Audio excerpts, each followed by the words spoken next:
Naidoon muna po kayo sa kusina. Baka mga moy isda pa dito sa sala, nakakahiya sa pamilya ni Clarice. Mahinang saway ni Adrian, habang tinutulak ang tiyahin palayo sa pinto ng sala. Pero, paborito mo tong pinangat anak. Araw ng pamamanhikan mo, gusto ko lang sana. Kasambahay na lang natin kayo kapag nagtanong sila, okay? Huwag niyo namang sirain ang buhay ko, Nay. Ang bawat salitang binitiwan ni Adrian ay tila mga basag na bubog na walang awang ibinaon sa dibdib ni Aling Rosa. Napatigil siya halos hindi makahinga. Tiningnan niya ang kanyang mga kamay na magaspang may makakapal na kalyo at malalim ang pagkakakulob ng amoy ng isda dahil sa mahigit 20 taong pagtitinda sa palengke ng Iloilo. Ang mga kamay na ito ang nagtaguyod kay Adrian mula nang maulila ito nung 7 taong gulang pa lamang siya. Ang mga kamay na ito ang nagbayad ng kanyang matrikula hanggang maging isang lisensyadong engineer at nagbigay ng lahat ng luhong hinihini niya. Ngayon, ang mga kamay ring ito ang kinadidirian ng batang itinuring niyang sariling dugo at laman. Nasa loob sila ng isang marangyang kondominium sa sentro ng syudad. Kumikinang ang mga modernong chandelier, amoy mamahaling lavender air freshener ang paligid, at ang mga muebles ay tila hindi pwedeng dampian ng sinumang galing sa hirap. Sa labas ng kusina, naririnig ni Rosa ang masayang halakhakan. Dumating na ang pamilya ni Clarice, ang kasintahan ni Adrian, na isang VIP bank teller, at nagmula sa isang pamilyang kilala sa lipunan ng Iloilo. Sa loob ng malamig tahimik at modernong kusina na iwan si Rosa na parang isang preso. Yakap-yakap niya ang isang lumang Tupperware na naglalaman ng pinangat na isda. Gumising pa siya ng 3:00 ng madaling araw, pumunta sa daungan para makipag-agawan sa pinakasariwang huli at maingat itong niluto dahil alam niyang ito ang paborito ng pamangkin. Noong mga panahong naghihirap pa sila sa maliit nilang barong-barong, ito ang ulam na pinagsasaluhan nila habang nangangako si Adrian na balang araw iahon niya si Rosa sa hirap. Ang ganda naman ng kondo mo, Adrian, narinig niyang boses ng isang donya mula sa sala, ang ina ni Clarice. Kaya lang, mula sa maliit na siwang ng pinto, nakita ni Rosa ang pagkunot ng noo ng ina ni Clarice. Nagtakip ito ng ilong gamit ang isang panyong may burda. Bakit parang may amoy malansa? Akala ko ba high-end ang building na ito, Adrian?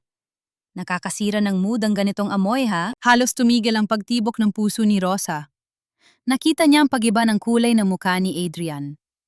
Ang lalaking matikas sa kanyang isinuot na mamahaling barong ay biglang naging aligaga, tila hiyang-hiya sa presensya ng kanyang sariling pinanggalingan. Pasensya na po, tita. Mabilis na sagot ni Adrian, pilit ang ngiti habang nakayuko. May kinuha po kasi akong bagong kasambahay. Galing probinsya, baka nagluto ng tuyo o kung anong isda. Manang... Tumaas ang boses ni Adrian, malamig matalas, at pilit pinaparinggan ang taong nasa kusina. Manang, pakilinis nga po ng kusina, isprayan nyo ng air freshener, at wag na wag kayong lalabas dyan hanggat may bisita kami. Manang, hindi tita, hindi nanay, Manang. Napapikit si Aling Rosa habang tumutulo ang mainit na luha sa kanyang mga pisngi. Ang nag-iisang salitang iyon ang tuluyang pumatay sa natitirang pag-asa sa kanyang puso. Naramdaman niya ang panghinginig ng kanyang mga tuhod. Gusto niyang lumabas. Gusto niyang ipagsigawan sa mga bisitang nakaupo sa mamahaling sofa na siya ang nagpakain, nagbihis at nagpaaral sa lalaking nagkukunwaring mayaman sa harap nila. Gusto niyang sabihin na kung wala ang amoy malansang isda na yon. Walang Engineer Adrian na nakatayo dyan ngayon, pero nanaig ang pagmamahal at ang kinagis ng hiya. Kahit tinatapak-tapakan na ang kanyang pagkatao, ayaw niyang sirain ang araw ni Adrian. Utang na loob man o walang utang na loob, hindi niya kayang ipahiya ang pamangkin. Naninghinig ang mga kamay na ibinaba niya ang Tupperware ng pinangat sa ibabaw ng malamig na granite counter. Maingat niyang hinubad ang kanyang lumang apron, itinupi ito ng maayos at inilapag sa tabi ng pagkain. Walang ingay, lumabas siya sa likurang pinto ng kondo. Dumaan siya sa dark service elevator na ginagamit lamang para sa mga basurero at maintenance staff. Doon na yata siya nababagay sa paningin ng kanyang pamangkin, sa likod sa dilim sa mga lugar na hindi nakikita ng lipunan. Bumuhos ang malakas na ulan paglabas niya ng gusali. Walang dalang payo, naglakad si Aling Rosa sa gilid ng kalsada, hinahayaang basain ng ulan ang kanyang namumutlang muka at lumang bestida. Ang bawat hakbang niya ay mabigat, tila hinihila ng lungkot ang kanyang mga paa. Ang mga alaala ng isang batang Adrian na umiiyak yumayakap sa kanyang maruming binti habang nagtitinda siya ay naglalaro sa kanyang isipan. Naalala niya ang kanyang asawang si Mang Tomas at ang pangarap nilang magtayo ng libreng klinika para sa mga kapwa nila mangingisda at manininda. Nasaan na ang batang pinangarap nating maging mabuting tao? Tomas, tanong niya sa sarili. Sumilom siya sa isang madilim na waiting shed sa kanto. Nanginig ang kanyang mga balikat. Pinunasan niya ang ulan at luha sa kanyang mukha. Sa puntong ito, naisip niya na baka kailangan na lang niyang tanggapin ang lahat. Matanda na siya. Siguro oras na para ibigay kay Adrian ang huling regalo niya bago siya tuluyang lumayo at bumalik sa tahimik niyang buhay sa palengke. Kinuha niya mula sa kanyang lumang bayong ang isang kulay brown na envelope na binalot niya sa plastic para hindi mabasa. Sa loob nito ay isang passbook, ang bank account na inihanda niya bilang sorpresa sana. Mahigit 1,000,000 piso ang laman nito, katas ng labis niyang pagtitipid at ipon na gusto sana niyang ibigay bilang regalo sa kasal ni Adrian para may panimula ito. Kahapon lang ay pinuntahan niya ito sa bangko para ipa-update ang balanse. Habang binubuklat ang passbook para silipin ang halaga, may isang nakatuping asul na papel na nahulog mula sa mga pahina. Isang bank transaction slip. Marahil ay aksidenteng naisama ng teller sa loob ng passbook nang ibalik ito sa kanya kahapon. Kumurap-kurap si Aling Rosa, pilit pinapalinaw ang paningin sa ilalim ng aandap-andap na ilaw ng poste. Binasa niya ang papel. Transaction Fund Transfer. Date, October 15. 5 araw na ang nakakalipas. Amount, 80,000,000 piso. Nanlaki ang mga mata ni Rosa. 80,000,000 piso, halos nahilo siya sa dami ng zero na nakita niya. Ito ang pondo mula sa pinakatagong joint account nila ng kanyang asawa, ang perang buong buhay nilang iningatan ng pondo para sa libreng klinika na diwa at huling habilin ni Tomas. Nanginginig ang mga daliri niya habang binabasa kung saan inilipat ang pera. Destination account, Adrian Realty at Development Corporation. At sa ibaba ng resibo, naroon ang isang pirma ng otorisasyon. Isang pirma na eksaktong-eksakto sa kanyang sariling handwriting. Ngunit wala siyang pinipirma ang ganitong transaksyon. Wala siyang ibinibigay na pahintulot sa bangko na ilabas ang pondo. Biglang may pumasok sa isip niya. Isang alaala mula noong nakaraang buwan. Lumapit sa kanya si Adrian sa palengke, napakabait, napakalambing. Naipirmahan niyo po itong mga papel na ito. Special power of attorney po para sa tax ng sapka natin. Ako na po bahala maglakad sa munisipyo para hindi na kayo maabala. Hinalikan pa siya nito sa pagkatapos niyang pumirma. Isang halik ng hudas. Bumilis ang tibok ng puso ni Aling Rosa. Parang may malamig na kamay na sumakal sa kanyang lalamunan. Hindi lang siya kinakahiya ng pamangkin niya. Hindi lang siya itinago sa kusina at tinawag na kasambahay. Ninakawan siya nito. Ginamit ng sarili niyang kadugo ang kanyang tiwala upang nakawin ang pangarap ng kanyang namayapang asawa. Ang perang bumili ng marangyang kondo na yon, ang perang ginagamit nitong pang-akit sa pamilya ni Clarice, yon ay galing sa pawis dugo at malansang amoy na kinandidirian nito kanina. Tinitigan niya ang resibo habang mas lalong lumalakas ang hampas ng hangin at ulan. Mahigpit niyang nilukot ang papel. Ang pighati sa kanyang mga mata ay unti-unting nawala at pinalitan ng isang malamig at madilim na kislap ng katotohanan.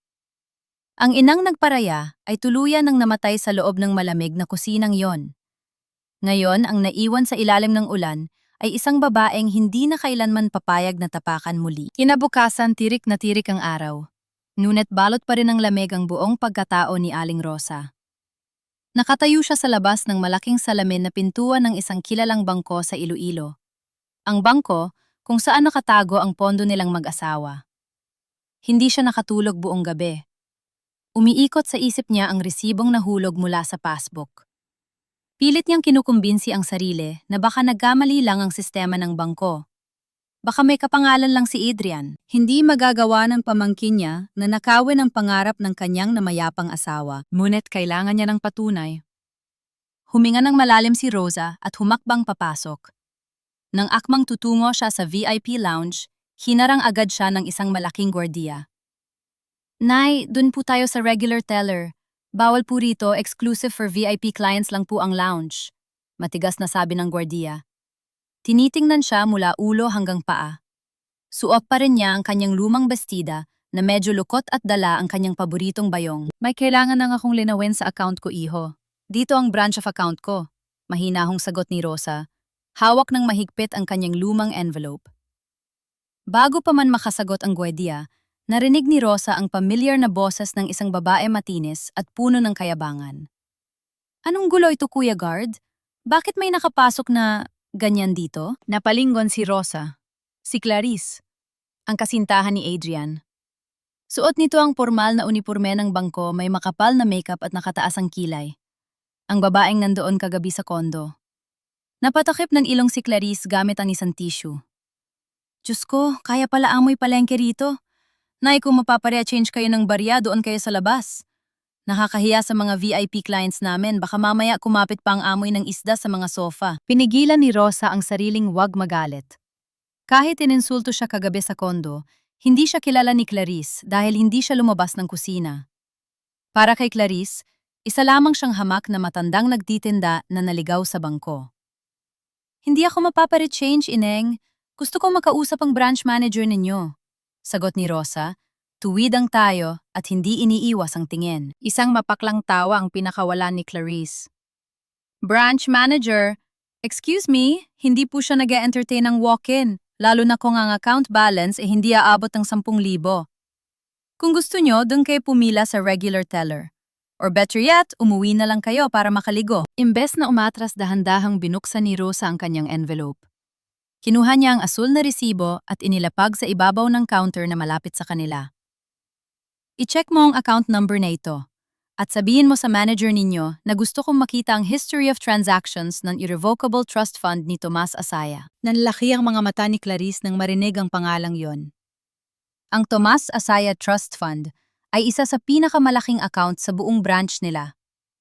May pag-aalinlangan, kinuha niya ang papel at tiningnan ang account number. Pagkatapos ay naglakad siya patungo sa kanyang computer at kinutkot ang keyboard. Sa bawat pagpindot ni Clarice sa keyboard, mas lalong nawawala ang kulay sa kanyang muka. Tumingin siya kay Rosa, ang kayabangan niya kanina ay napalitan ng kaba at hindi mapigilang panginginig. Imposible, kayo si Rosa Asaya? Nauutal na tanong ni Clarice. Hindi niya akalain na ang matandang amoy isda na kaharap niya ay nagmamay-ari ng 80 milyong piso. At mas lalo siyang namutla dahil alam niya kung ano ang nangyari sa perang yon. Nasaan ang manager mo? Ulit ni Rosa, mas matigas at mas otoritatibo ang boses na yon. Wala nang bakas ng isang mahirap na tinderang nakakaawa. Ilang sandali pa lumabas mula sa opisina ang branch manager na si Mr. Fernandez. Nang makita si Rosa, agad itong yumuko bilang paggalang. Mrs. Asaya, pasensya na po sa nangyari. Halina po kayo sa loob. Sa loob ng malamig na opisina, tahimik na nakaupo si Rosa habang piniprint ni Mr. Fernandez ang bank statement. Iniabot ito ng manager sa kanya ng may halong pag-aalala. Binasa ni Rosa ang papel. Zero balance sa main savings account. Lahat inilipat sa isang corporate account. Mr. Fernandez, paanong nailipat ang halagang ito na wala akong pinipirmahang bank transfer form? Tanong ni Rosa, nanlalamig ang mga daliri. Nag-alangang sumagot ang manager. Mrs. Asaya, ang nagproseso po ng fund transfer ay si Miss Clarice base sa isang special power of attorney na iprinesenta ng inyong pamangkin si Mr. Adrian. Kompleto po ang dokumento, may notaryo at nakasaad po na binibigyan ninyo siya ng buong autoridad na ilipat ang pondo sa Adrian Realty at Development Corporation. Parang gumuho ang mundo ni Rosa. Sa isang iglap nagdugtong ang lahat ng piraso. Naalala niya ang araw na yon, isang buwan na ang nakararaan. Umuulan ng malakas sa palengke. Dumating si Adrian, may dalang kape at pandesal para sa kanya. Ang paboritong pamangkin, punong-puno ng lambing at ngiti. Naipirmahan niyo po itong mga papel na ito, sabi ni Adrian noon habang naglalapag ng maraming pahina ng dokumento. Special power of attorney po para sa tax ng sapka natin. Ako na po bahala maglakad sa munisipyo para hindi na kayo maabala. Pahingi na rin ang ID ninyo. Dahil sa sobrang tiwala at ayaw makaabala, pumirma siya sa huling pahina nang hindi na binabasa ang nilalaman ng unang pahina. Hindi tax ng sapka ang pinirmahan niya. Pinirmahan niya ang pagtataksel ng sarili niyang dugo. At ang babaeng nasa labas si Clarice na kasintahan nito ang gumanap para mapabilis ang transaksyon ng walang sagabal. Sa buwatang perpekto, pinunasan ni Rosa ang nagbabadyang luha. Hindi na ito luha ng lungkot, kundi luha ng labis na panlulumo at pagkabigo. Ang perang yon ay galing sa pagod nila ni Tomas. Pinagbentahan ng maliit nilang palaisdaan na sinikap nilang palaguin ng ilang dekada kasama ang lahat ng naipon nila para matupad ang pangako nilang magpatayo ng libreng klinika para sa mga mangingisdang hindi makapagpagamot. Ninakaw ito ng taong binigyan niya ng lahat ng magagandang bagay sa mundo. Si Adrian na pinag-aral niya habang siya ay kumakain ng tira-tirang isda. Si Adrian na pinrotektahan niya mula sa hamak na buhay. Pinabayaan niyang masilaw ito sa pera at kapangyarihan. Tumayo si Rosa, itinago ang papel sa kanyang bio. Salamat, Mr. Fernandez. May kailangan lang akong puntahan. Mrs. Asaya, kung may problema po, pwede nating ipatawag ang legal team ng bangko. Ako nang bahala. Malamig niyang putol. Hindi niya kailangan ng bangko. Kailangan niya ng sagot mismo sa taong nandaya sa kanya. Kahit umaambon, naglakad ng mabilis si Rosa patungo sa business district ng Iloilo. Tumigil siya sa harap ng isang bagong tayong opisina na may malaking glass sign, Adrian Realty at Development Corporation. Dumiretso siya sa entrance ang pinto patungo sa opisina ng CEO. Ngunit bago pa man siya makapasok, hinarang siya ng dalawang lalaking security guards. Bawal po pumasok ng walang appointment, Lola, sabi ng isa, itinutulak ng bahagya si Rosa. Pamangkin ko ang may-ari nito, si Adrian, papasukin, ninyo ako. Sigaw ni Rosa, pilit tinatabig ang mga kamay ng gwardiya. Wala pong sinabi si Sir Adrian na may bisita siya. Umalis na po kayo, baka ipakaladkad pa namin kayo palabas. Sa kabila ng ingay at kaguluhan, nanatiling matatag si Rosa. Kinuha niya ang kanyang lumang cellphone at diniyal ang numero ni Adrian. Nakatingin siya sa salamin ng opisina nito sa second floor. Nakita niyang nakatayo ang anino ng isang lalaki mula doon nanonood sa kanya sa ibaba. Sumagot ang kabilang linya. Adrian? Nanginginig ang boses ni Rosa, ngunit puno ng galit na hindi na kayang itago. Alam ko kung ano ang ginawa mo. Yung special power of attorney, yung pera sa bangko. Hayop ka, ibalik mo ang pera ng Tito Tomas mo. Walang bakas ng pagkagulat o konsensya sa boses ni Adrian nang sumagot ito. Malamig, kalmado, at tila isang estrangerong walang kaluluwa. Masyado ka namang mabilis, Nay, sagot ni Adrian. At nakita ni Rosa na kumaway ang anino mula sa bintana bago isarang blinds. Tingnan mo ha naman, nag-eskandalo ka pa dyan sa baba. Nakakahiya sa mga empleyado ko. Magnanakaw ka, bababa ka rito o tatawag ako ng pulis, sigaw ni Rosa. Walang pakialam sa mga taong nantitinginan sa kanya. Narinig ni Rosa ang mapaklang pagbuntong hininga ni Adrian sa kabilang linya. Pulis, dahil saan sa perang kusang loob mong ipinamigay sa akin base sa pinirmahan mong dokumento sa harap ng notaryo publiko. May halong palilibak na sabi ni Adrian. Nay, umuwi ka na. Matanda ka na, baka inaatake ka lang ng sakit mo sa pag-iisip, kaya kung ano-ano ang iniimbento mo. Tiya ka, kung gusto mo pang makita ang pwesto mo sa palengke na bukas pa bukas, huwag kang gagawa ng eksena. Natigilan si Rosa. Ang sakit sa dibdib ay tila pumunit sa kanyang paghinga. Uuwi ako, mamayang gabi mag-uusap tayo. Malamig na utos ni Adrian. Huwag kang gagawa ng gulon eh. Wala kang kalaban-laban sa akin. Bago pa man makasagot si Rosa, naputol na ang linya. Naiwan siyang nakatayo sa labas ng malaking gusali, yakap-yakap, ang bayong na naglalaman ng katibayan ng pagtataksil. Sa sandaling iyon, naintindihan niya na hindi na siya nakikipag-usap sa batang inalagaan niya. Nakikipag-usap siya sa isang demonyong, handang lamunin ang lahat ng mahalaga sa kanya, kabilang ang kanyang sarili. At kailangan niyang maghanda. Gabi na nang makauwi si Aling Rosa sa kanyang maliit ngunit malinis na bahay kubo na nakatayo sa tabi ng kalsada malapit sa palengke. Madilim ang paligid at gumugulong ang kulog sa kalangitan. Nakaupo siya sa lumang wooden sofa, hawak ang larawan ng kanyang namayapang asawa na si Tomas. Kinakausap niya ito sa kanyang isip, humihingi ng patawad, dahil naging pikit mata siya sa kasakiman ng pinalaki nilang pamangkin. Maya-maya pa, marakas na bumukas ang pinto. Hindi nag-iisa si Adrian. Kasama niya si Clarice. Suot pa rin ng babae ang uniporme ng bangko, ngunit may nakatong namamahaling trench coat. Tumingin si Clarice sa paligid ng bahay ni Rosa nang may matinding kadustaan ng mga dambana ng Santo Niño, ang mga simpleng kurtina at ang amoy ng asin at dagat. Diyos ko, Adrian, maarteng komento ni Clarice habang nagpapaypay ng kamay sa harap ng kanyang muka. Dito ka ba talaga lumaki? Parang bodega ng mga lumang gamit. Baka may mga dumi ng daga rito. Dito ako lumaki sa bahay na tinatawag mong bodega, Ineng. Malamig at matigas na panimula ni Rosa habang dahan-dahang tumatayo. Tinitigan niya ng diretso ang dalawa. At ang bahay na ito ang nagpakain at nagpaaral sa lalaking kasama mo ngayon. Inilapag ni Rosa sa ibabaw ng mesa ang kopya ng bank statement at ang pinasipikadong special power of attorney na nakuha niya mula sa tulong ng kakilala niyang kawani. Ipaliwanag niya ito, utos ni Rosa. Ang boses niya ay nanginginig sa galit. 80 milyong piso, Adrian. Inilipat mo sa kumpanya mo. At ikaw, Clarice, ikaw ang nag-aprubahan nito sa bangko kahit alam mong walang katotohanan ng papel na yan. Isang malamig na tawa ang pinakawala ni Adrian. Inakbayan niya si Clarice na tila walang anumang kasalan ng nagawa. Nay, paulit-ulit na lang ba tayo? Nairitang sagot ni Adrian. Ginawa ko lang ang tama para sa hinaharap ng pamilya ko.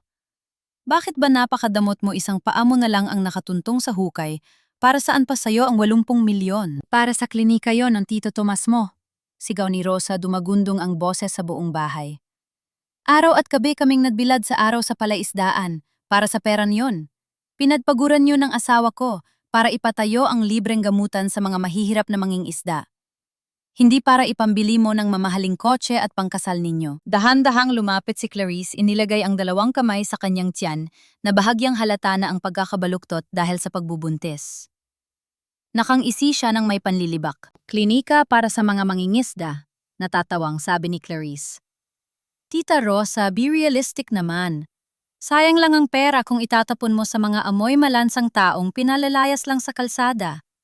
Mas kailangan ng anak namin ni Adrian ng perang yan. St. Luke's Hospital ako manganganak. Kailangan ng magandang nursery at kailangan ng magandang bahay ng pamilya namin. Deserve ng anak ko ang buhay mayaman, hindi na mga pulubi sa palengke. Manahimik ka. Hindi na nakapagpigil si Rosa. Sa sobrang matinding galit at kawalan ng pag-asa, mabilis na humakbang si Rosa at dinaluhong si Adrian. Isang malakas at mabilis na sampal ang pumatak sa pisingi ng kanyang pamangkin. Yumugyog ang ulo ni Adrian. Natahimik ang buong silid. Napatakip ng bibig si Clarice habang nanlalaki ang mga mata sa gulat. Walang utang na loob! Nanginginig na sigaw ni Rosa habang umaagos ang luha sa kanyang pisingi. Pinalaki kita, ibinigay ko ang lahat sa'yo. At ngayon, nanakawan mo pang na mayapa mong tiyuhin para lang sa luho ng babaeng yan. Isusuplong ko kayo sa pulis. Ipapakulong kita, Adrian. At ikaw, Clarice, ire-report kita sa Central Bank at sa Board of Directors ninyo. Sisiguraduhin kong matatanggal ka sa trabaho at mabubulok kayo sa kulungan. Dahan-dahang inangat ni Adrian ang kanyang muka. Wala nang bakas ng paggalang o kahit kaunting awa sa kanyang mga mata. Pula ang kanyang pisngi at ang kanyang mga labi ay nag-transform sa isang nakakatakot na ngiti. Magpapakulong. Mahinang usal ni Adrian, ngunit punong-puno ng panganib.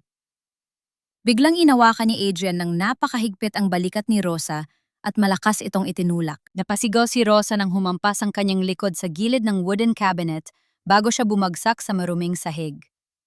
Nabasag ang ilang figurine sa tabi niya. Nanikip ang kanyang dibdib sa sakit. Adrian? Gulat na sigaw ni Clarice. Ngunit hindi upang pigilan ang kasintahan, kundi dahil sa takot na baka may makakita. Huwag kang mag-alala, babe. Malamig na sabi ni Adrian, habang dahan-dahang lumalapit sa nakahandusay niyang tiyahin. Rumatrat ang kulog sa labas, nagbibigay ng nakakakilabot na liwanag sa kanyang muka. Kumuha si Adrian sa loob ng kanyang leather folder at inilabas ang isang makapal na hasap ng dokumento. Inihagis niya ito sa harap ng mukha ni Rosa. Magpapakulong ka, sino ang paniniwalaan ng pulis? Sino ang paniniwalaan ng korte? Panlilibak ni Adrian habang nakatayo sa ibabaw ni Rosa. Tingnan mo yan, Nay. Basahin mo ang nakasulat. Nanginginig ang mga daliri ni Rosa habang kinukuha ang papel mula sa sahig. Sa itaas ng dokumento ay nakatatak ang pangalan ng isang kilalang neuropsychiatrist sa lungsod. Medical Certificate at Psychiatric Evaluation. Patient Rosa Asaya.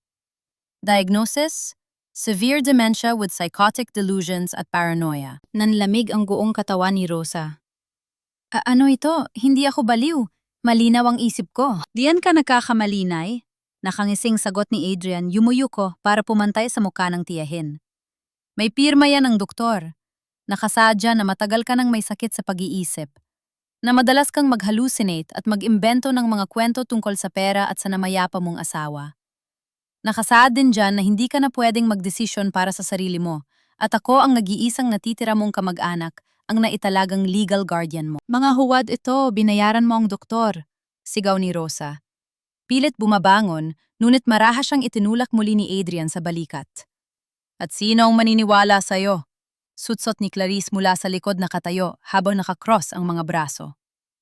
Isang matandang tinderang amoy isda na may psychiatric record, Tita Rosa.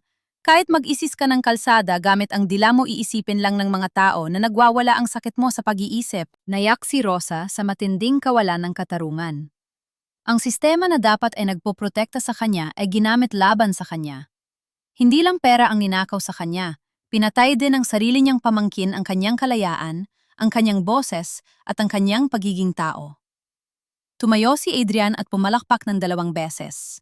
Bumukas ang pinto at pumasok ang 2 malalaking lalaki na nakasuot ng puting uniforme na parang mga hospital orderly. Isara niyo siya sa kwarto niya, utos ni Adrian sa 2 lalaki. Kumpiskahin niyo ang cellphone niya, ang mga lumang telepono at lahat ng pwedeng gamiting pampatog ng bintana. Walang lalabas, walang makikipag-usap sa kanya sa labas. At kapag may nagtanong na kapitbahay, sabihin niyo nagwawala ang demensya niya, kaya kailangang i-quarantine. Pakawalan niyo ako. Mga hayop kayo, Adrian, pinalaki kita. Ipinagpalit mo ang kaluluwa mo sa pera. Sigaw ni Rosa habang kaladkad siya ng 2 lalaki patungo sa kanyang maliit na kwarto. Sumasabit ang kanyang mga paa sa pinto, pilit na lumalaban, ngunit wala siyang laban sa lakas ng 2 goons. Ibinagsak siya sa loob ng kwarto. Mabilis na kinuha ng mga lalaki ang kanyang lumang cellphone sa ibabaw ng mesa at ang lahat ng kanyang mga gamit. Isinara ang pinto ng kwarto. Narinig ni Rosa ang tunog ng double lock at ang pag-ikot ng kadena sa labas. Nadilim ang buong paligid. Ang tanging liwanag lamang ay ang patak ng kidlat mula sa maliit na bintanang may bakal na rehas. Narinig niya ang mga yapak ni Adrian na huminto sa tapat ng pinto. Magpahinga ka, nanay?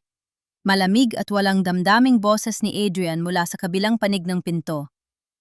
O mas magandang tawaging pasyente. Huwag ka na mag-abala pang tumakas.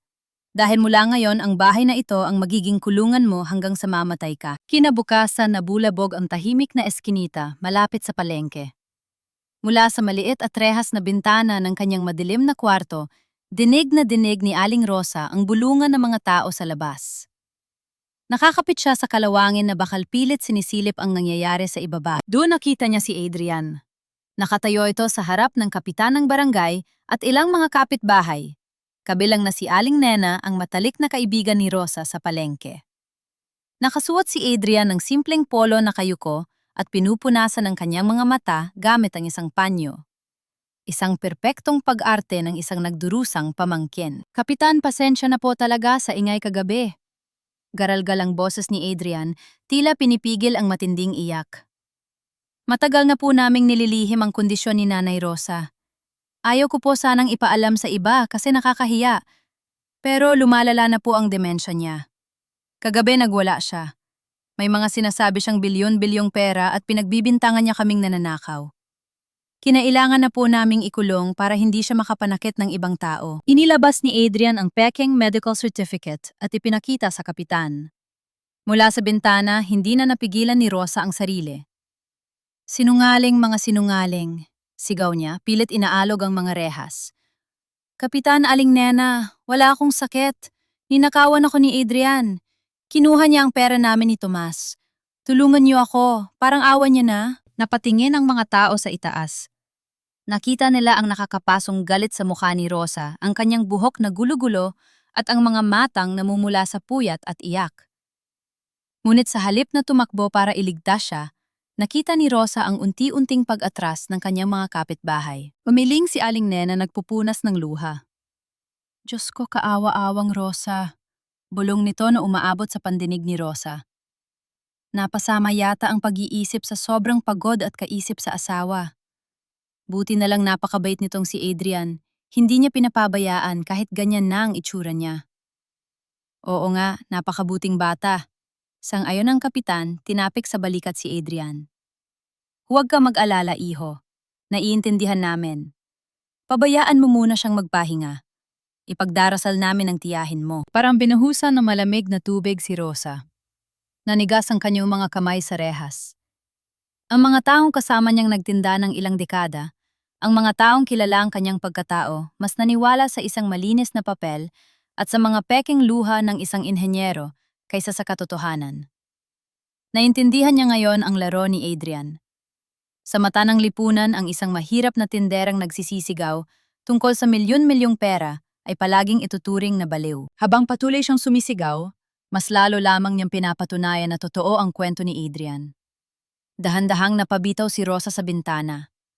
Umatras siya at napasandal sa malamig na pader hanggang sa napaupo siya sa sahig. Nauunawaan na niya ang pag-iyak, ang paghingi ng saklolo, ang paglaban ng pisikal, lahat ng ito ay armas na gagamitin ni Adrian laban sa kanya. Lumipas ang maghapon. Sumapit ang gabi. Madilim, mainit at nakakabingi ang katahimikan sa loob ng kwarto. Walang ilaw.